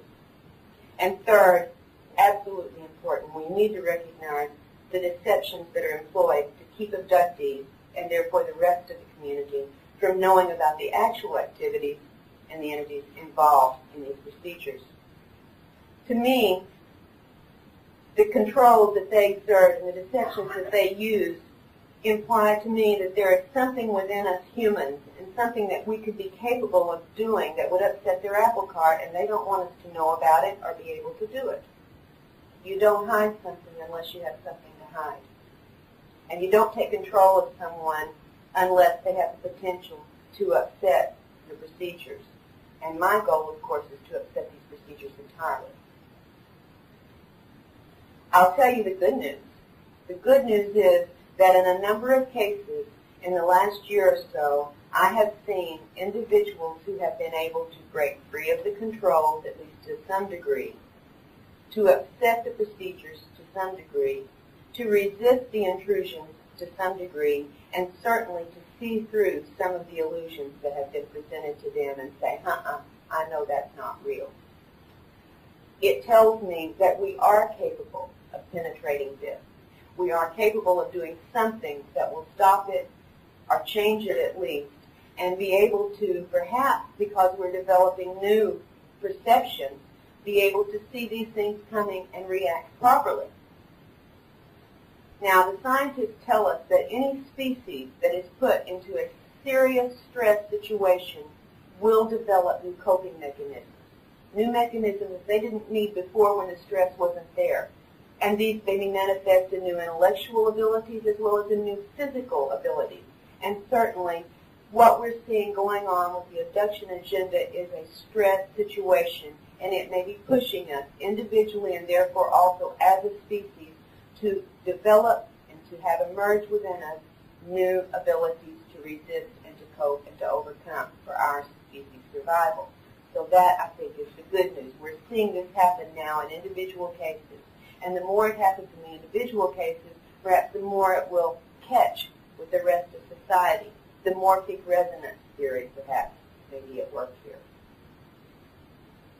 If these encounters have been a hidden part of our reality for a long time, like some researchers in this field believe, then I think that the recent explosion of contact reports, consciously remembered encounters, and people being able to come forward and share information like we're doing here today, and to resist in so many cases, is surely proof that things are not business as usual in the abduction game anymore.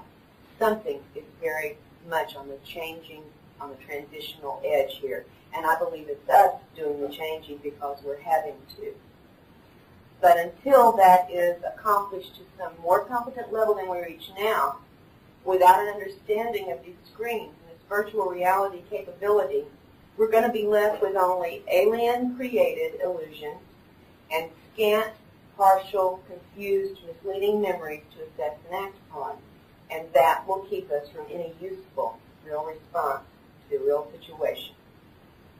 So far, as I said in the beginning, UFO research has given us no conclusive answers, but we do have at least these few important pieces of information upon which to build and from which to move. We know the abductions are real. We know the abduction agenda includes very physically oriented goals and procedures. We know that the abductors contradict themselves and give false information as well as information we had no way of verifying. We know they're capable of masterful illusions. We know that they always attempt and normally succeed in taking control of us during all the encounters. And we know that our government knows about this and is actively involved to the level of carrying out covert and clearly illegal actions against us because of it, whatever their reasons may be. No matter what the truth finally proves to be, and I pray with all of you we find that truth at some point, without it and without pursuing it and accomplishing a penetration of these masquerades, we're going to be just like little children playing with shadows. We're going to be ignorant, we're going to be uninformed and unempowered to confront properly and deal with the entities behind the charade. Now, thank you for your attention. I want to now run the video, and I will make some commentary on what you're going to see. And then it'll be question and answer period for anyone who has anything they'd like me to further pursue.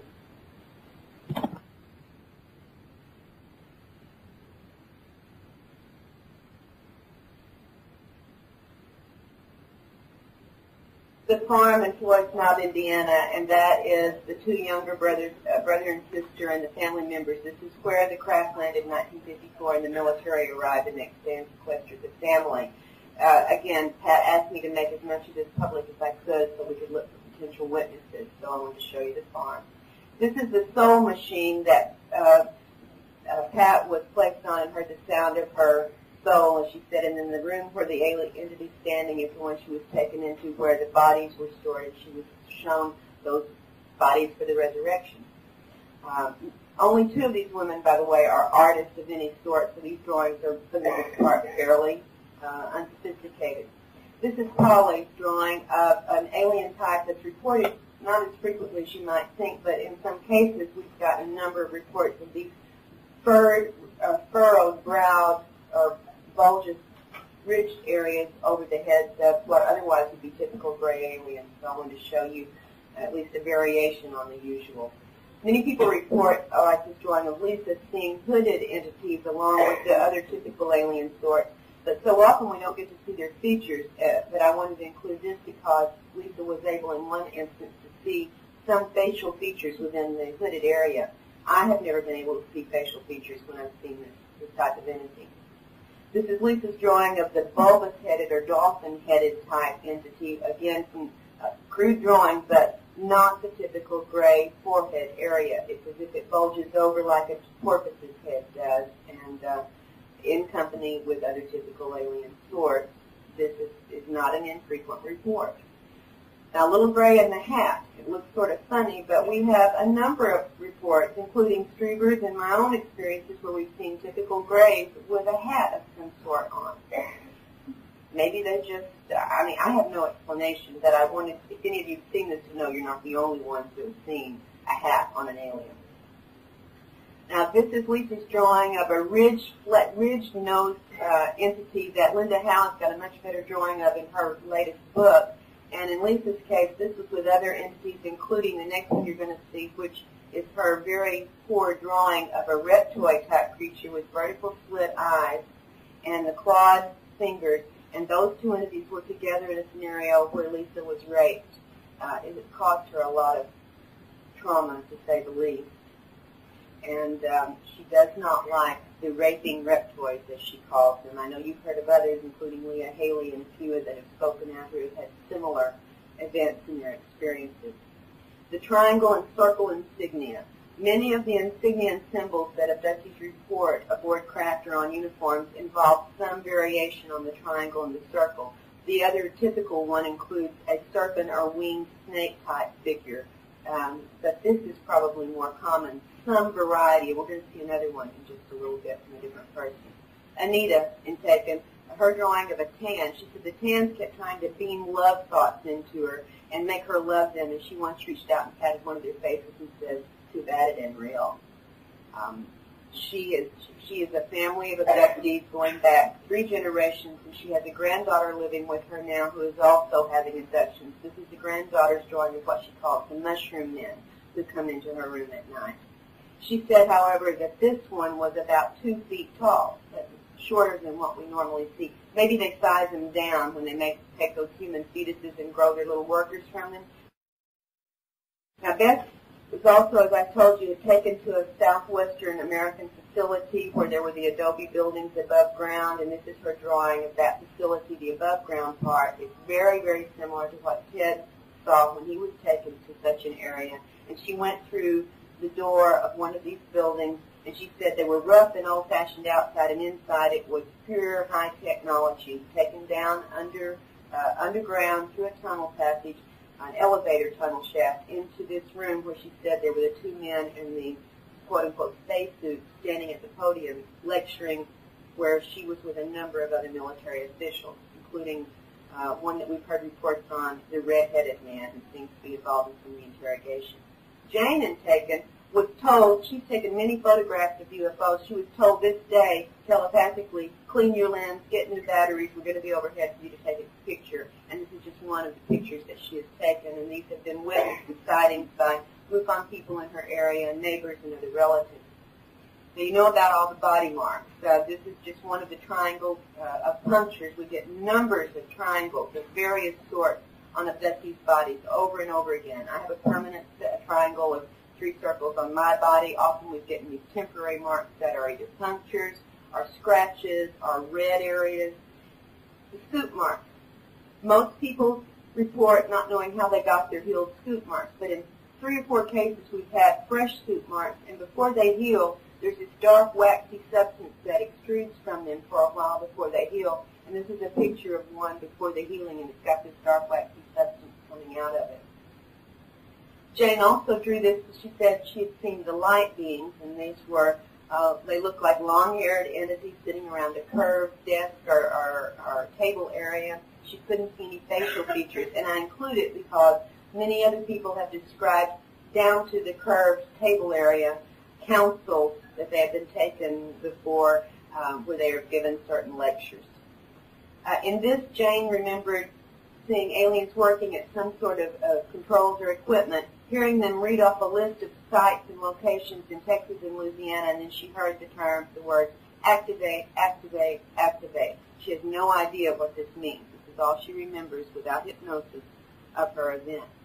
Her drawing of this is just a very fuzzy drawing, but I wanted you to note one thing, the little black box with a number of tubes or hoses coming out of it. She has no clear memory of what was done with this box, but you're going to see an identical box in a drawing from one of the other women in just a little while. So I wanted you to see that there are correlations.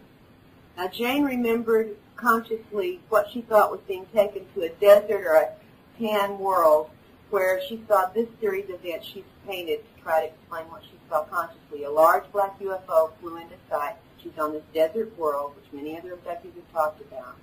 As she watched this UFO, or large craft, beam down an orb of some sort that had various strange designs on it, and she thought that was pretty amazing as she watched this. And then this orb, and the paintings will continue, changed into a black floating sphere. She said had 2 antennae on it, and it began coming so close to her where she sat on this mesa or this mountain area that she thought it was going to knock her over, and that was where her conscious memories ended. Under hypnosis, she was not on a tan desert world. She was in her bedroom, and this device had probes that did an implant into her ear, among other things. But it was the illusion of being on this desert world that we get reported of very frequently. It wasn't there. She was at home when all of this occurred. This is her drawing of the last thing she remembered consciously, this thing coming up that close to her. Okay. All right, this is Angie in Tennessee. You know about the scorch marks. She had remembered the night before seeing 2 aliens taking soil samples standing alongside a rectangular type device. And this rectangular scorch area remained without growth essentially for about a year and a half. She did not realize that what she had seen the night before, here's her drawing of it, was anything more than a dream until she got up the next morning and found the rectangular scorched area precisely where she had remembered it in her so-called dream. And again, they've been taking soil samples for so many years, we've decided they've got to be the dumbest creatures in the universe that just can't learn anything.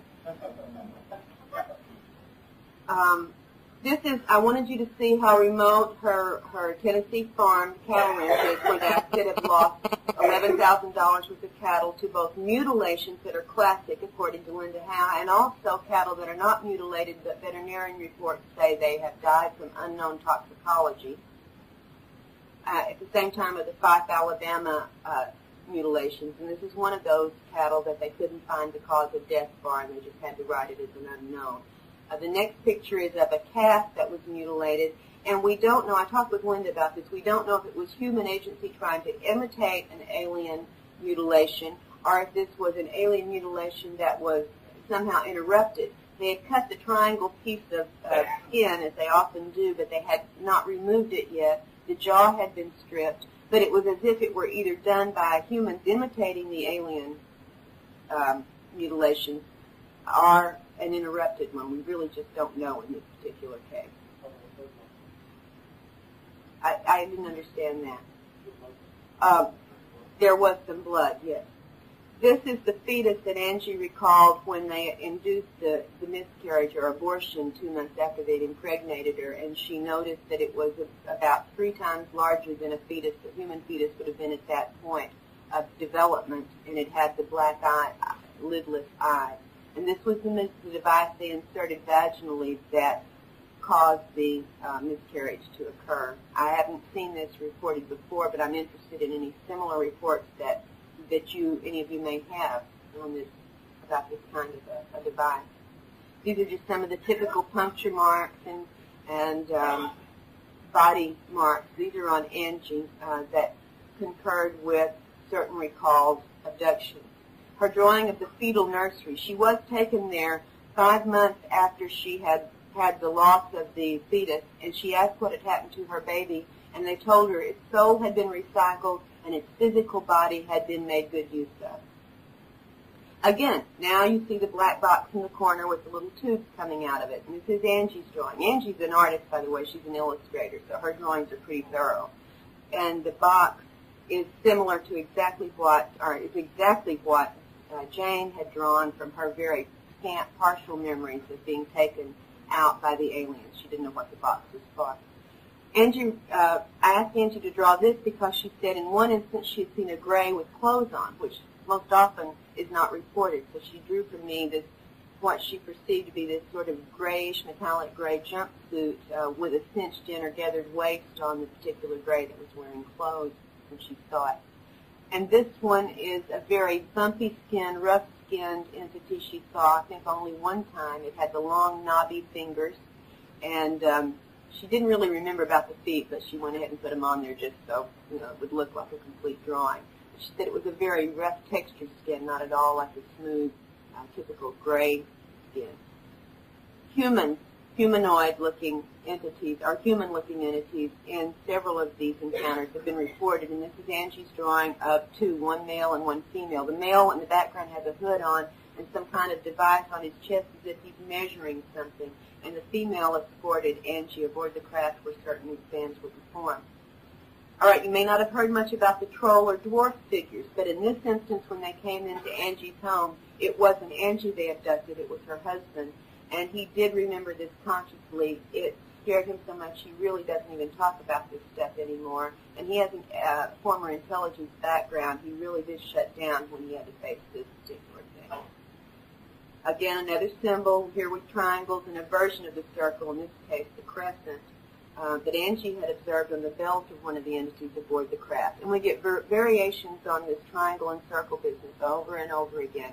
And, of course, the triangle marks in the bodies lead us to think of it as basically their logo or their brand in some ways.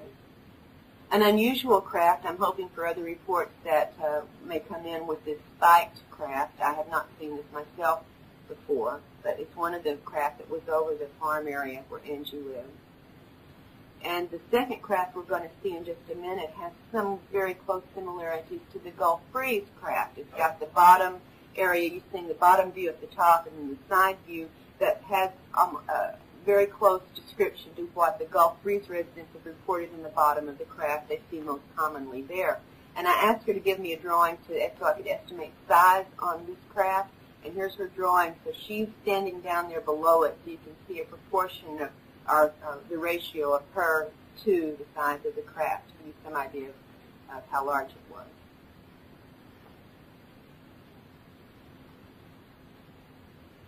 My timing's not always great here between talking and showing these shots. So, okay, now Angie was flown with 3 other women into this rural military installation, and this is what she reconstructed a map of the facility from what she saw flying in.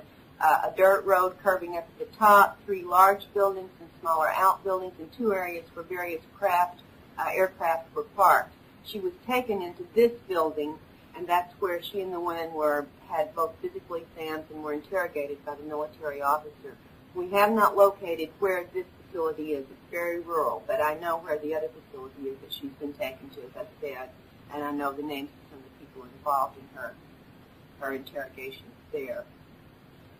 This is the craft in which they were flown. She said it was really strange. On one side there was a regular like wing, and it had a U.S. flag on it, insignia on it. And so if you saw it from that side, it would look like a winged craft, but on the other side was a flat area, and in the back of the plane were compartments like closet areas, and the women were placed each into one of these closets when they were taken there. Have you heard reports about the rotorless helicopters? Here is Angie's drawing of one that she saw in one of the military underground facilities, that it looked like an upside-down helicopter without the blades, and we've gotten reports of these kinds of craft over the years from a number of areas. And I almost want to say ignore this one. You'd have to see the pictures up close, but she was trying to take photographs of some of the overflights of craft above the farm, and she snapped these two pictures back to back, and in one of them, if you had them up close with an enlarger, you would see in one of them there is a UFO in the crossing of that main bar with one of the contrails, but it's not in the other picture. Amy's drawing of her first conscious sighting of UFOs in 1981 by craft over the university housing area, University of North Texas. She said she did have an abduction at this time. It was a very confusing little abduction, but she's had stuff all of her life.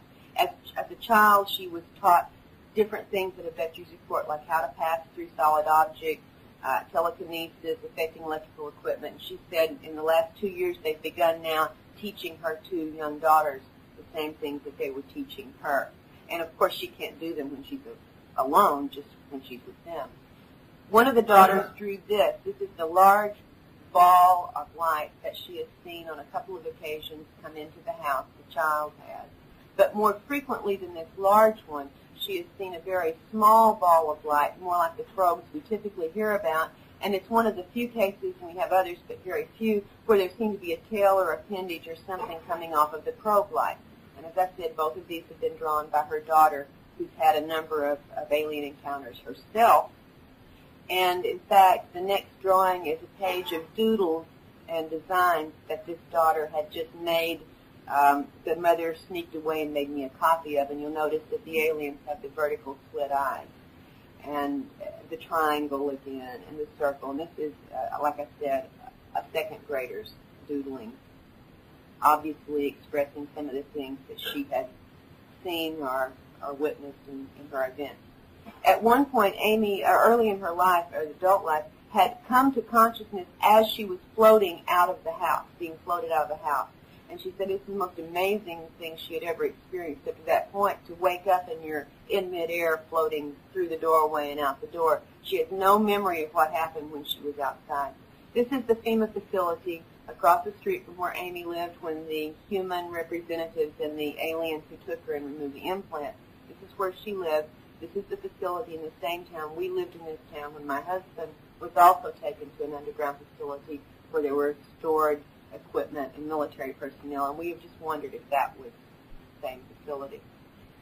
Amy's conscious memory of that time when she was taken and the apology was given to her began with what she thought was a giant moon with little aliens floating in front of it, but that image or illusion soon disappeared, and what she saw instead was there was no moon, she wasn't outside, there were no aliens floating. In fact, she was in her dining room, and there were men and non-human entities there who took her from her house. She thought they were normal men. She said they looked absolutely like any men you might see anywhere, until at one point when she was in the underground facility, she got up close to one of the men and looked at him very carefully, and he had the vertical slit eye. So she looked at the other two men and noticed they were wearing contact lenses that made their eyes look normal. And when the man saw that she had noticed this, he sternly, told her, "You will not remember this. You will not remember this." But she managed very consciously to remember quite a bit, as it turns out. This is that room, the underground room into which she was taken, where the apology was made. And you can see, if you've ever seen Mission Control Center, how similar this looks to that kind of a setup. Lots of the little gray entities working, several human-looking men present, and then, of course, the alien who was dealing with Amy. Now, this one, curiously enough, had what looked like a plastic mask over part of its face. And I've talked with another long-time researcher into the UFO reports who has gathered, in fact, a number of cases he calls the plastic-based cases. Several instances through the years where the aliens have seemed to have had a plastic mask, as you can see indicated here by Amy's drawing. She said the other alien entities didn't have this on their face, but this particular one did have this masking of everything except the eyes. And it's her drawing of the procedures, a metallic pencil-shaped object that was intruded into her ear to remove the implant, which then exploded, or disintegrated, it just disintegrated into pieces after she was pulled out of her ear. I think there's a drawing of what it looked like before it disintegrated coming up very shortly. I don't remember the order exactly here. Okay, no, then this is her drawing of what happened after the ear implant was removed. The alien asked her to bend over on this desk area, and she used the same instrument to cut into the back of her neck. It was painless, absolutely both of them painless, and removed a small metallic thin rod, less than an inch long, that had filaments or tiny wires coming out of it, and she was told it was removed from this part of her brain. That was the best explanation Amy could make from what the alien had told her.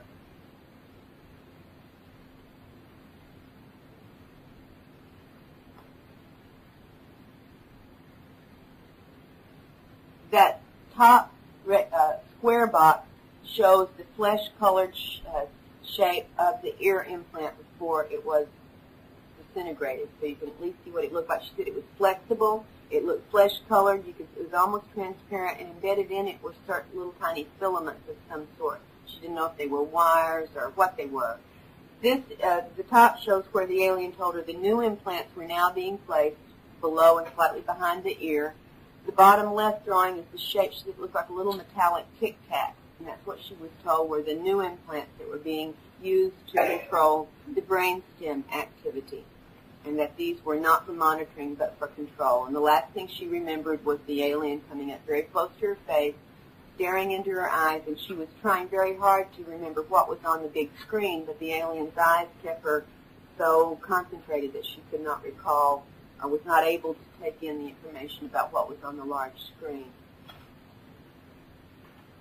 Amy had a daytime sighting of 4 UFOs over Dallas-Fort Worth Airport at noon one day when she went out for lunch. Saw 4 circular craft coming. As they approached closer, they changed to look like 4 sort of airplanes. Then the airplanes lined up nose to tail, solid nose to tail, and then merged into a single disc that flew away.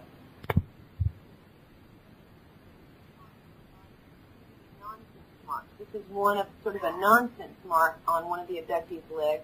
We have, besides the punctures and bruises and claw marks, simply designs that appear on the body after certain encounters, and we've yet to fathom anything about what these designs are.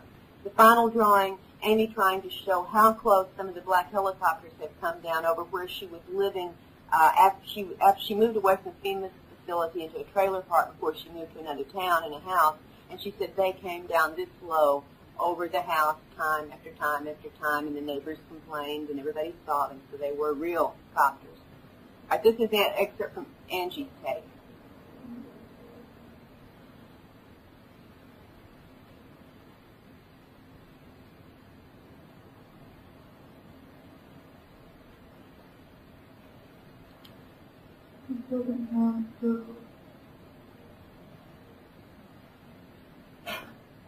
February 25th,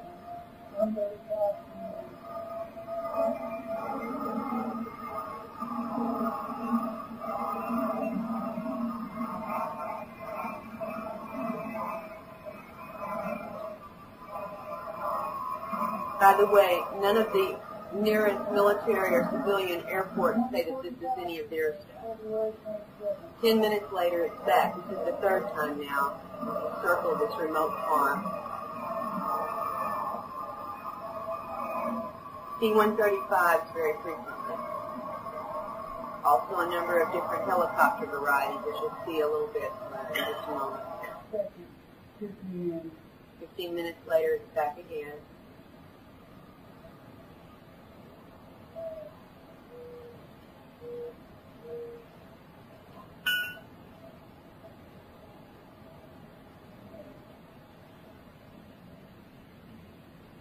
Was this going to be February 26th?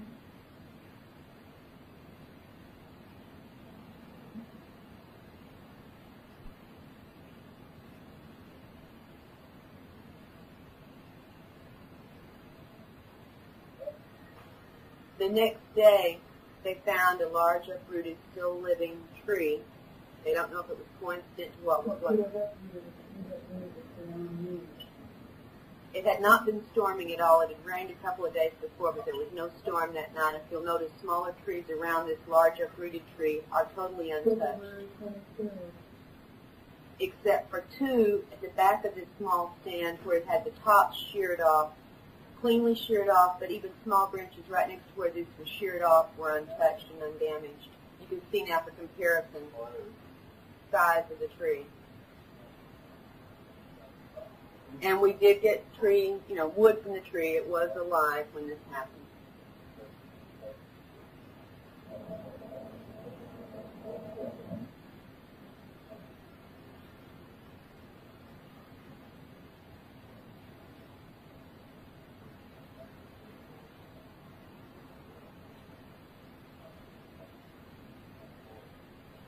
If it was wind, it was very selective wind. There was no wind anywhere else that night.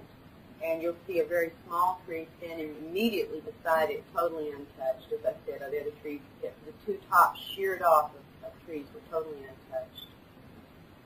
No damage to even the limbs, the branches, the twigs. See how close that tree is?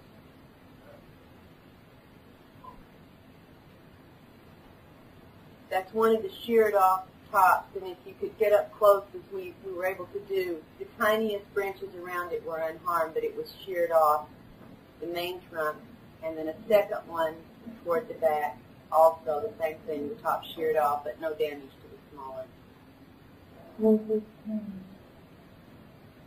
February 26th? 3 days later. And this is just a tiny bit of the activity that's been for 2 years now over Angie's property.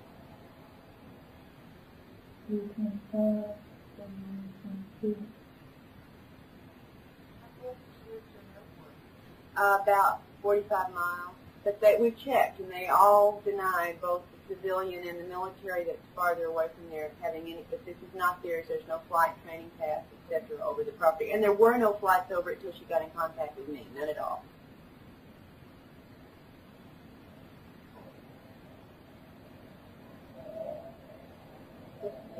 C-135.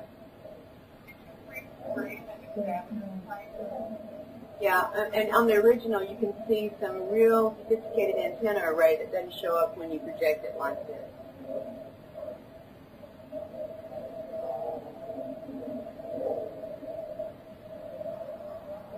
And then of course, the helicopters that all of us know and love so much.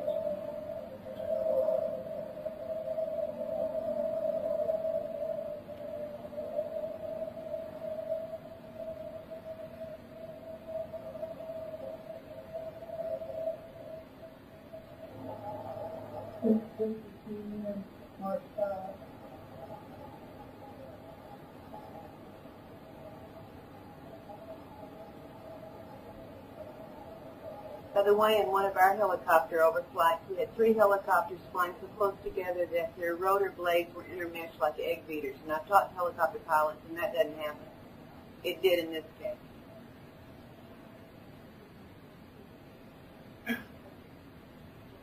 They were in a triangle formation.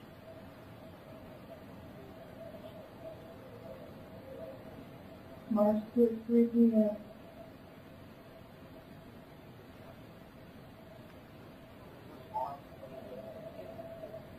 I'm not allowed to give more than the Tennessee location because of threats that have been made.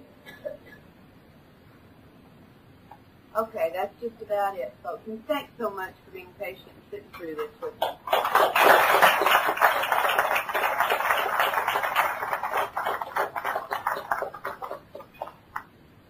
Now, if you want to leave, please feel free to. If you want to ask questions, I'll do my best to give you an answer. Now, let's have a few questions.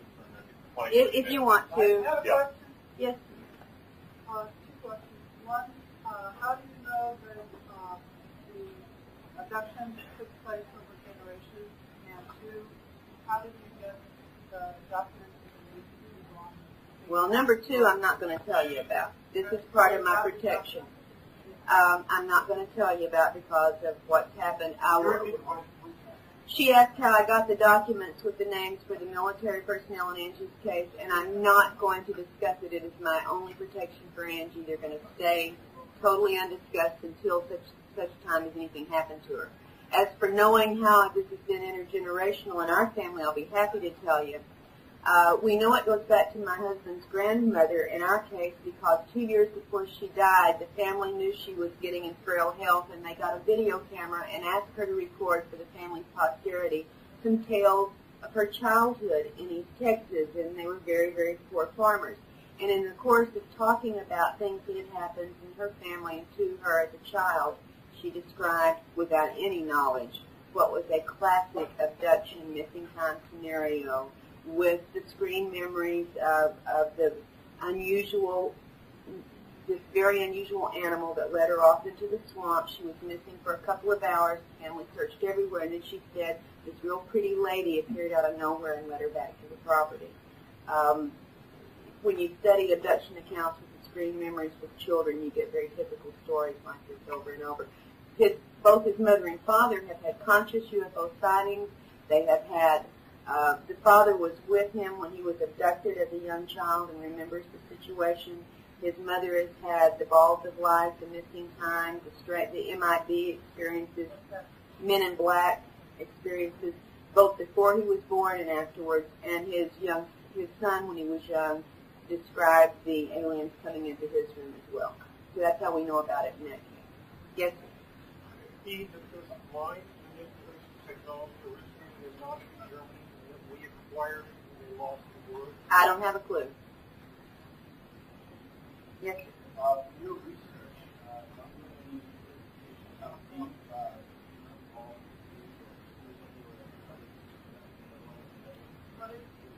FEMA is the Federal Emergency Management Agency. It would be easy for you to do some real quick homework to find out about FEMA.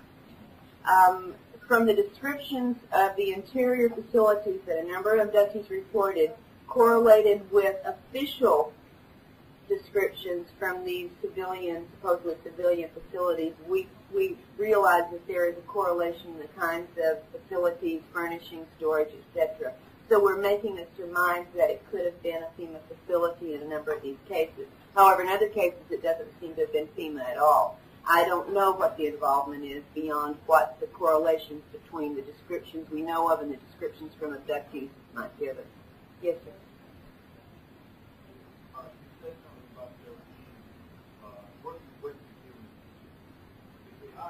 Why would you be so pressed to want to find out about this? Exactly, a question that I find very, very important. If they're working with the aliens, why in the heck do they have to abduct abductees and ask what the aliens are doing? My point of thinking on this is, first off, that they are probably not working with the same aliens who are doing the abducting if they're working with any at all. Secondly, as at least in some cases, the aliens have said when there were humans present that they are controlling those humans. And we know what can be done to us abductees, so we don't know what controls might conceivably be used. Perhaps there's more than one non-human group at work here, and one's trying to find out about the other. I don't know. Until they let me into the facilities and I can debrief them and look at the manuals, I'm not going to make anything other than guesses. Let me get someone who's not asked a question. Yes, sir. Yeah, you have any knowledge of what technology is on aircraft? Do you have any knowledge? Well, I have a brief bit, if I can share, not to include it, but I know someone who was in Desert Storm, and there was a raid carried out with 3 UN guys. They kept them around the information doing what went out. There was a raid carried out, and they bombed the mountains around bags. Technology, or somebody technology, or air force, here, concentrating on I understand that.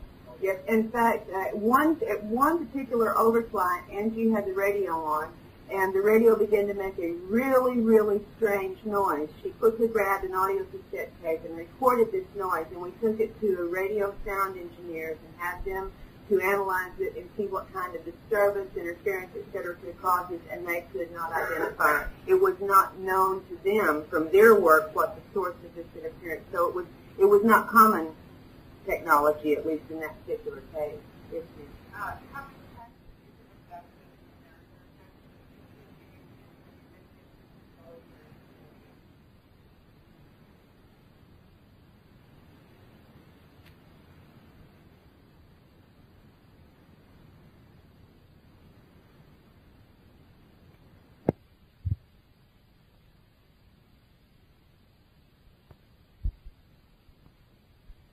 since I was 5 years old but didn't know what they were. They would seem to have been very sporadic since I was 5 until the 1987 period where we had a year and a half of hell, and they were as frequent. One time, in fact, when I got involved with some other abductees after we had gotten through this initial phase of making contact, there was one particular one who would call me for support, and he was having, he said, encounters a couple or 2 or 3 times a week for a while, and I didn't believe him. I just said, Fred, they just can't be doing that. I mean, they can't just be having all these people dealing with just you. I mean, I think you're making some of this up. And for 14 nights running, I was affected after that. To show me, I guess, they can mess with you every night if they want to. Normally, however, after that year and a half period, the activity that we were aware of waned, where we would have something maybe every 7 or 8 months. The most recent time I have consciously seen an entity in the house was in November. And it was one of November, and it was one of the hooded entities, and it was on my husband's side of the bed.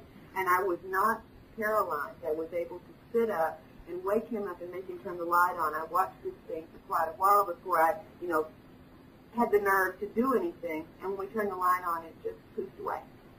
So it has been much less. In May of '92, an abduction was beginning. It was very familiar from what we had been through consciously before. And I had gotten past all the fear that I had that first few months. The fear is a really bad thing. They like it for one thing, so I don't want to give it to them.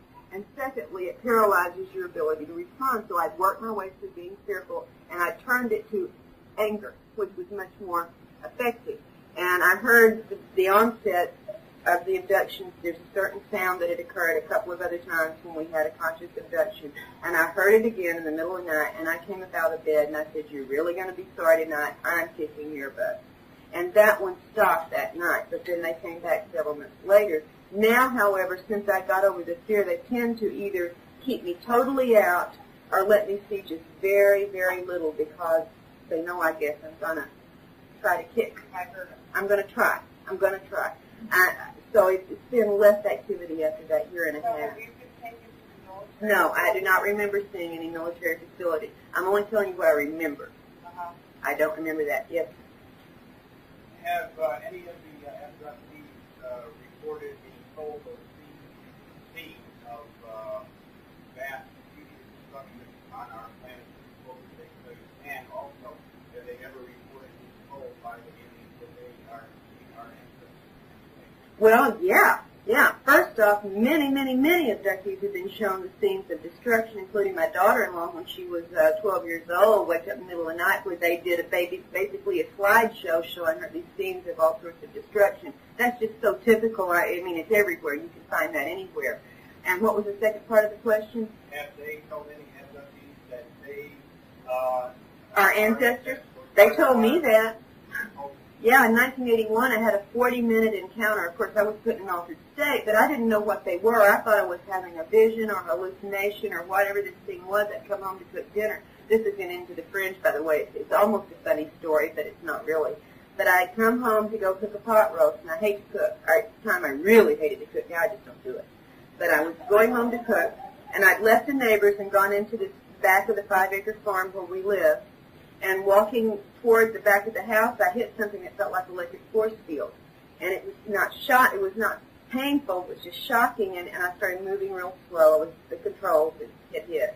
And everything I saw had a little glowy, shimmering color thing coming off of it, everything. And I looked up, and under the big cedar tree behind our house were these four entities about my size. They looked like human outlines of shadows. You could see almost through them, no facial features. They were standing side by side.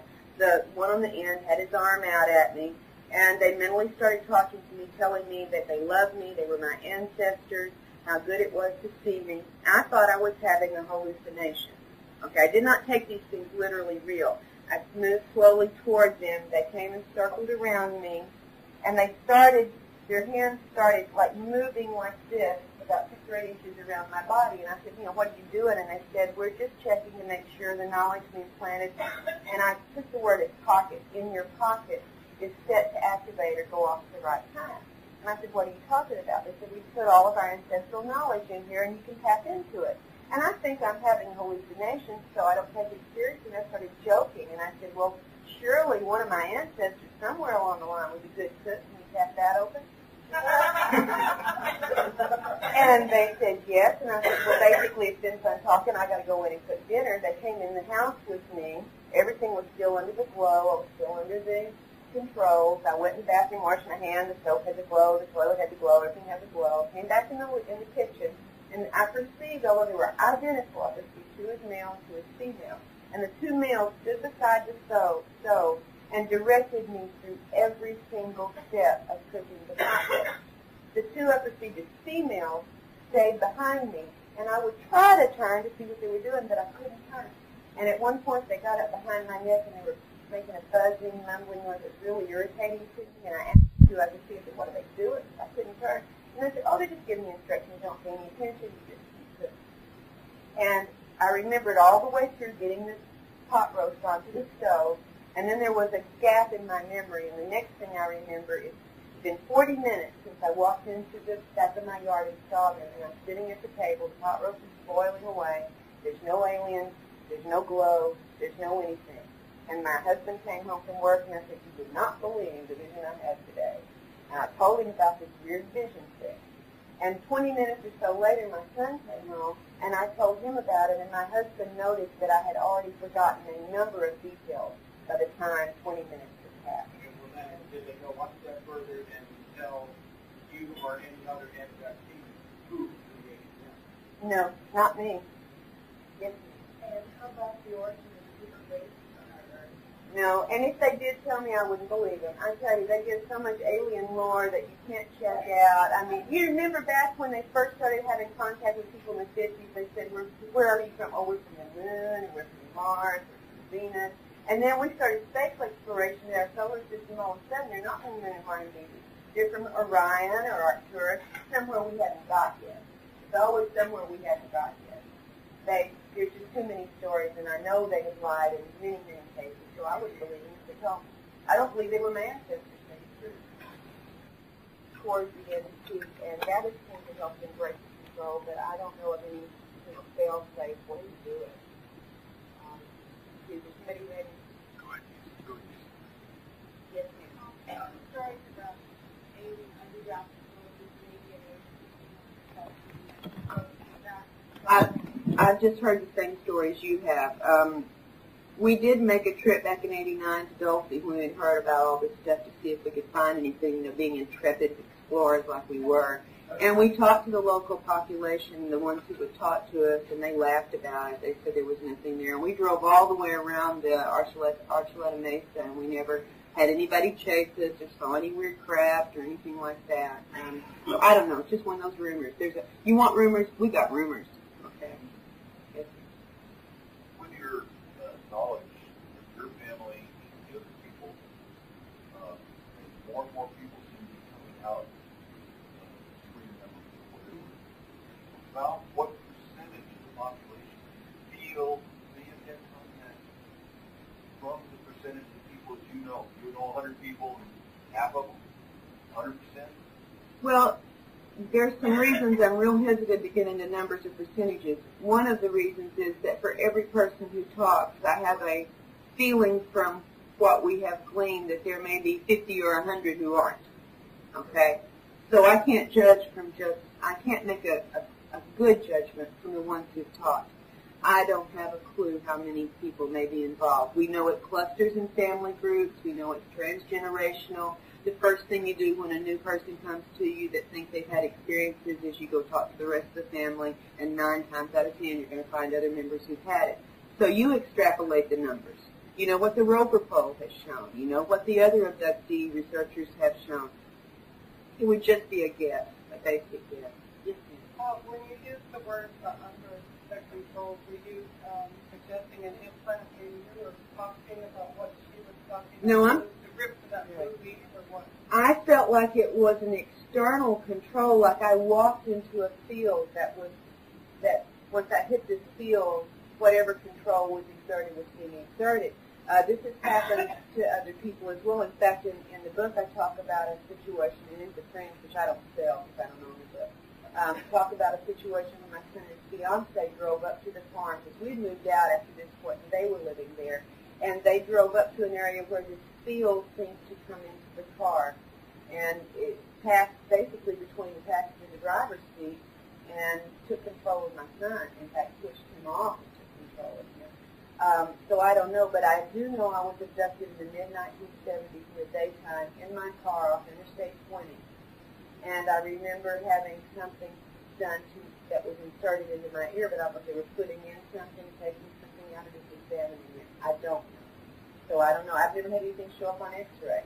Now, my mother-in-law, on the other hand, who I said has had experiences before my husband was born and afterwards, was having back problems about 3 years ago, and they were talking surgery. And we said, before you do surgery, you might want to check the chiropractor out. It's a little less dramatic.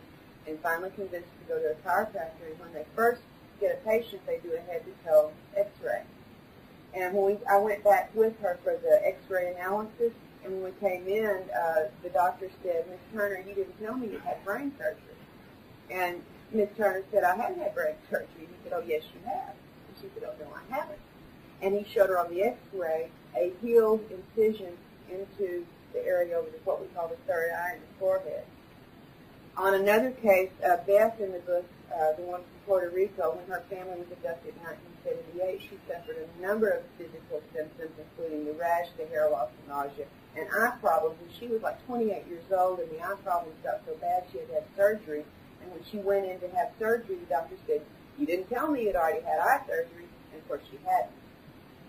My husband just had a root canal a month and a half ago. When he went in to do the X-rays for the root canal, the dentist came out and said, I want to do those X-rays again. Something's really weird here, and I don't understand it. And did the second set and got the same thing. One of the teeth, and the teeth are another part. We could talk a whole day about abductees and teeth. But this one was one of the back molars. He said apparently had been sawn cleanly through and then somehow fused back together, and the saw line was still all the way through the tooth. And he'd never seen that before. Didn't understand how that had happened. So, yeah, there's some kinds of, we just don't remember certain things. That doesn't mean we don't have the physical effects of having had it happen. Yeah. Are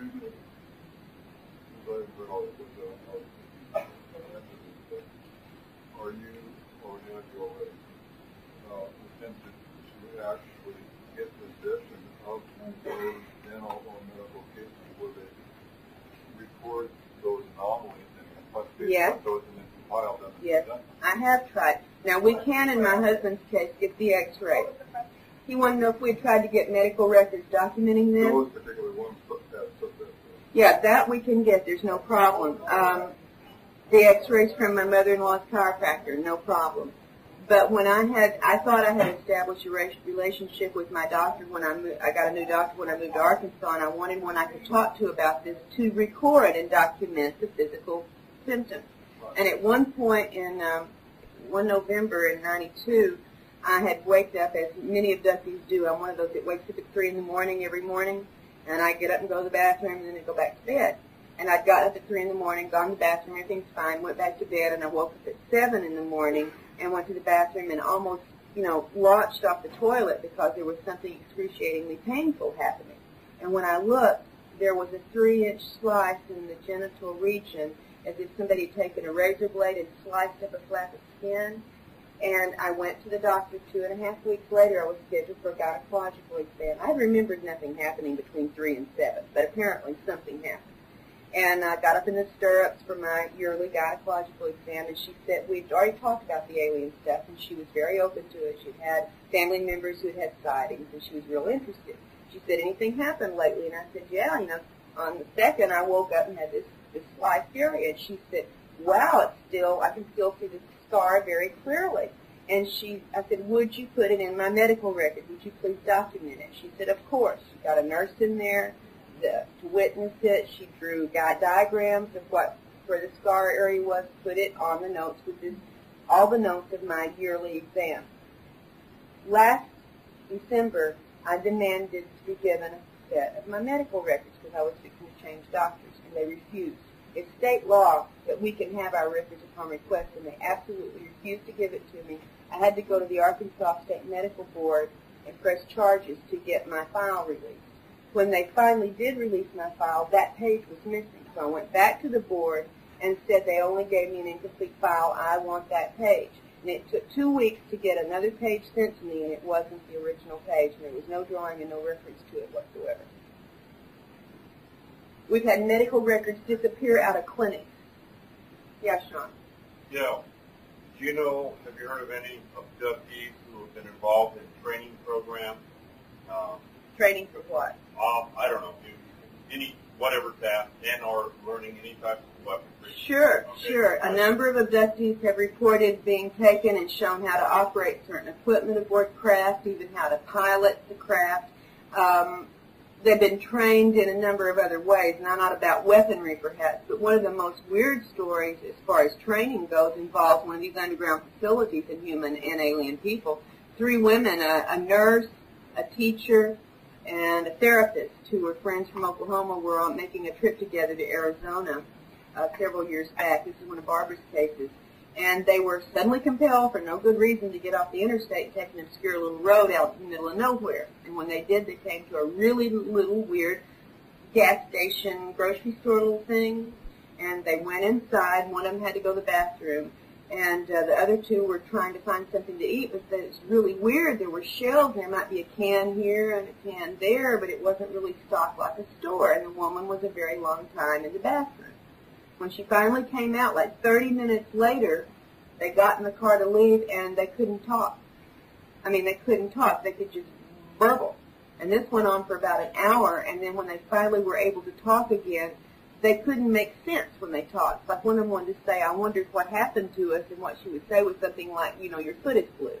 It just took for a while before they got their verbal skills back. They knew something had happened. One of them had already had abduction experiences, so when they got back from the trip in Arizona, one of them went to Barbara and had regression work. What came out of that was so extraordinary that they made plans for the other 2 to come. They kept the information separately, and all 3 women went through regressions eventually. One of the women, all the women remembered being taken out a door from this little quote-unquote store into a tunnel entrance into an underground facility. They all described initially the same thing. From that point on, the story changed. One of the women, after getting to that point, screamed for the rest of the regression. Screamed. That's all she'd do. They had to bring her out. The second woman remembered being taken to a room, an exam room, put on a table, and fighting, very physically fighting against them, holding her down before she was sedated, and doesn't know what kind of exam she had. The third woman remembered going into the same facility, watching as the other 2 women were led away, while she herself walked over to sort of like a dressing room area, changed into her uniform, went to a computer console and said, I punched in my code and went to work. Yeah. Have you heard of these tiny little surveillance cameras where the eye of the camera is smaller than the period on the page, thinner than a sheet of paper, and they can tack it to anything that's hard like a single page? So they exist. Well, I'm not surprised. I just haven't heard of them. Maybe I ought to do my homework on more of these electronic things, and I'm getting more towards educating myself on it. But you have to realize this is fairly new material for me to be dealing with, and there are some people here who've had human contacts who have done some of their homework on some of the technology around. So, yeah, it's being pursued by a number of people. Was our time about up? Well, we got a few more. We got Okay. about another 5 or 10 minutes. Okay, yes, sir. Karla, at the beginning of the lecture, you mentioned this activity that we were talking about, and you couldn't have a level of anxiety.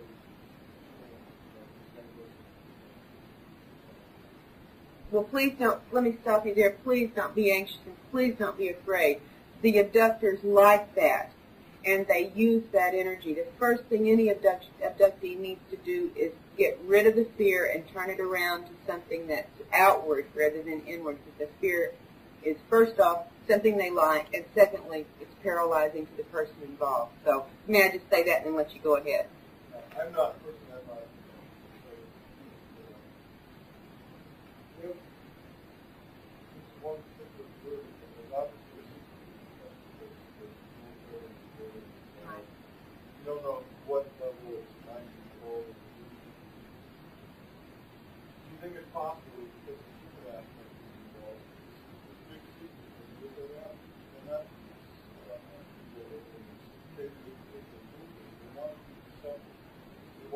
they want to still annoy it and just learn how to be More open? more open. Well, I've heard that. Yeah, I've heard that theory, and certainly divide and conquer is a really good tactic for keeping people confused. Now, whether it's our people doing it or the aliens doing it, I don't know. But as I've watched what seems to be the preparation program, the media, etc., the attention about the alien activity that's seeping out through the advertisements and the sitcoms and so on, they seem to be putting out more of a placating message. That the aliens are okay, that it's all right, that they're there, but they're not threatening. So it would be weird for them to turn around on the other hand and try to fake bad aliens. I've heard some researchers who say anytime an abductee reports having a negative experience with an alien, it wasn't really an alien, it was a government agent. I call that the G-men in lizard suits theory. And I don't buy it. I think that these activities are traumatic. And I think that the abductors are basically using us to harvest material from us. And whether that's a negative thing to you, that's something you have to decide. To me, it is. It may be perfectly legitimate for them. I mean, the cows that we farm probably don't think of us as malevolent because they don't think a lot. But if they started thinking or they developed the ability to think, they might think we were just god-awful. So all we're doing is eating them. You know? I don't know. I don't buy that it is that the negative alien information is mind control instigated completely to give aliens a bad name. No. No. Couldn't there be an energy that's captive or unconscious and then materialized in some of the views? Well, yes, there could be. There could be. I tend to think from what the evidence we've seen is that it's technological rather than metaphysical. Could it be both? Yeah, could be anything. Why don't we ever consider that? Well, people. Yeah. I don't hear that, aliens coming from outer space and using this technology or the government using it. But if we were censored maybe spiritually, nobody could use it one way or the other. Well, I think certainly whatever resistance might prove to be the most effective will come out of our interior strength. Yes, and I do think that's a real possibility to pursue. Yes. When you mentioned about this woman that they said, look, we sent the phone to the office today, they didn't know the difference.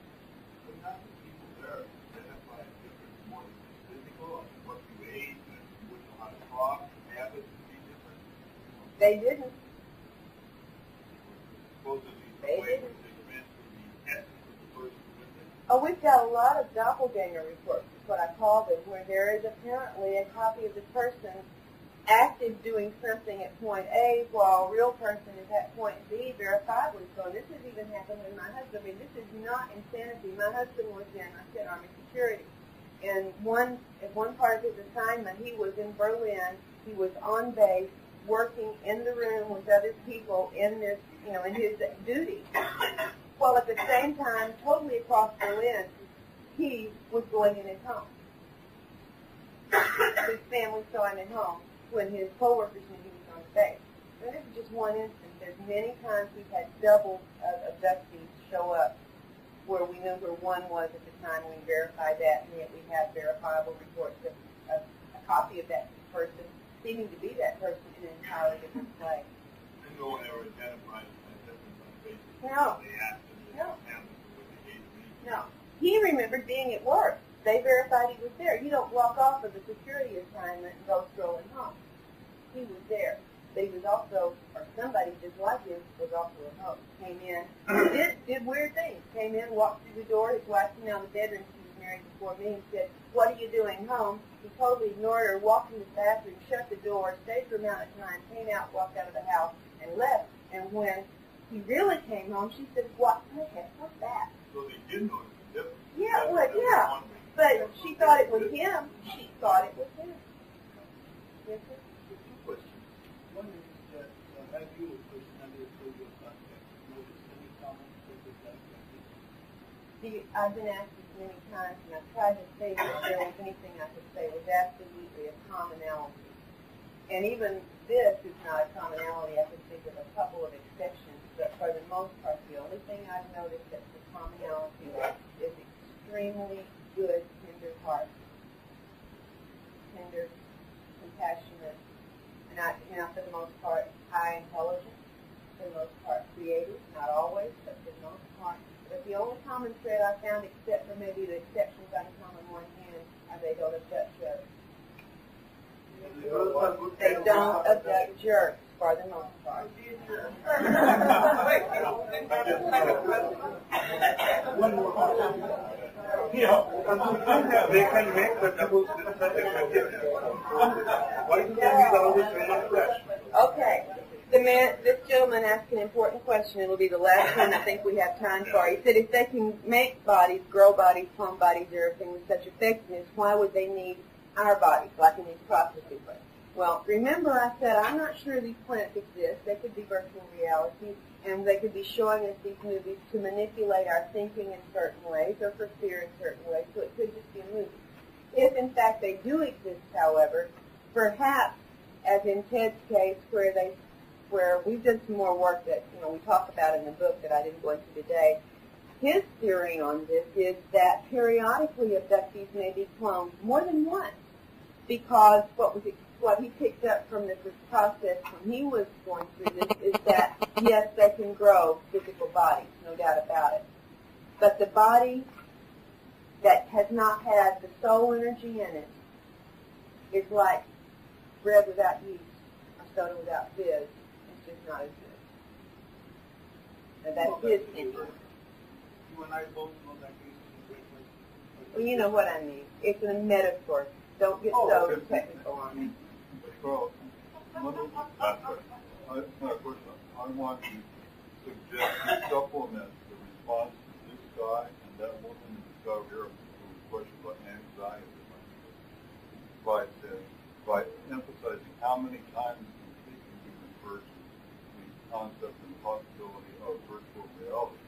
Very, woven into the whole story about the possibility. There's actually a disclaimer about these scenarios. Right. I don't say these are physically real places.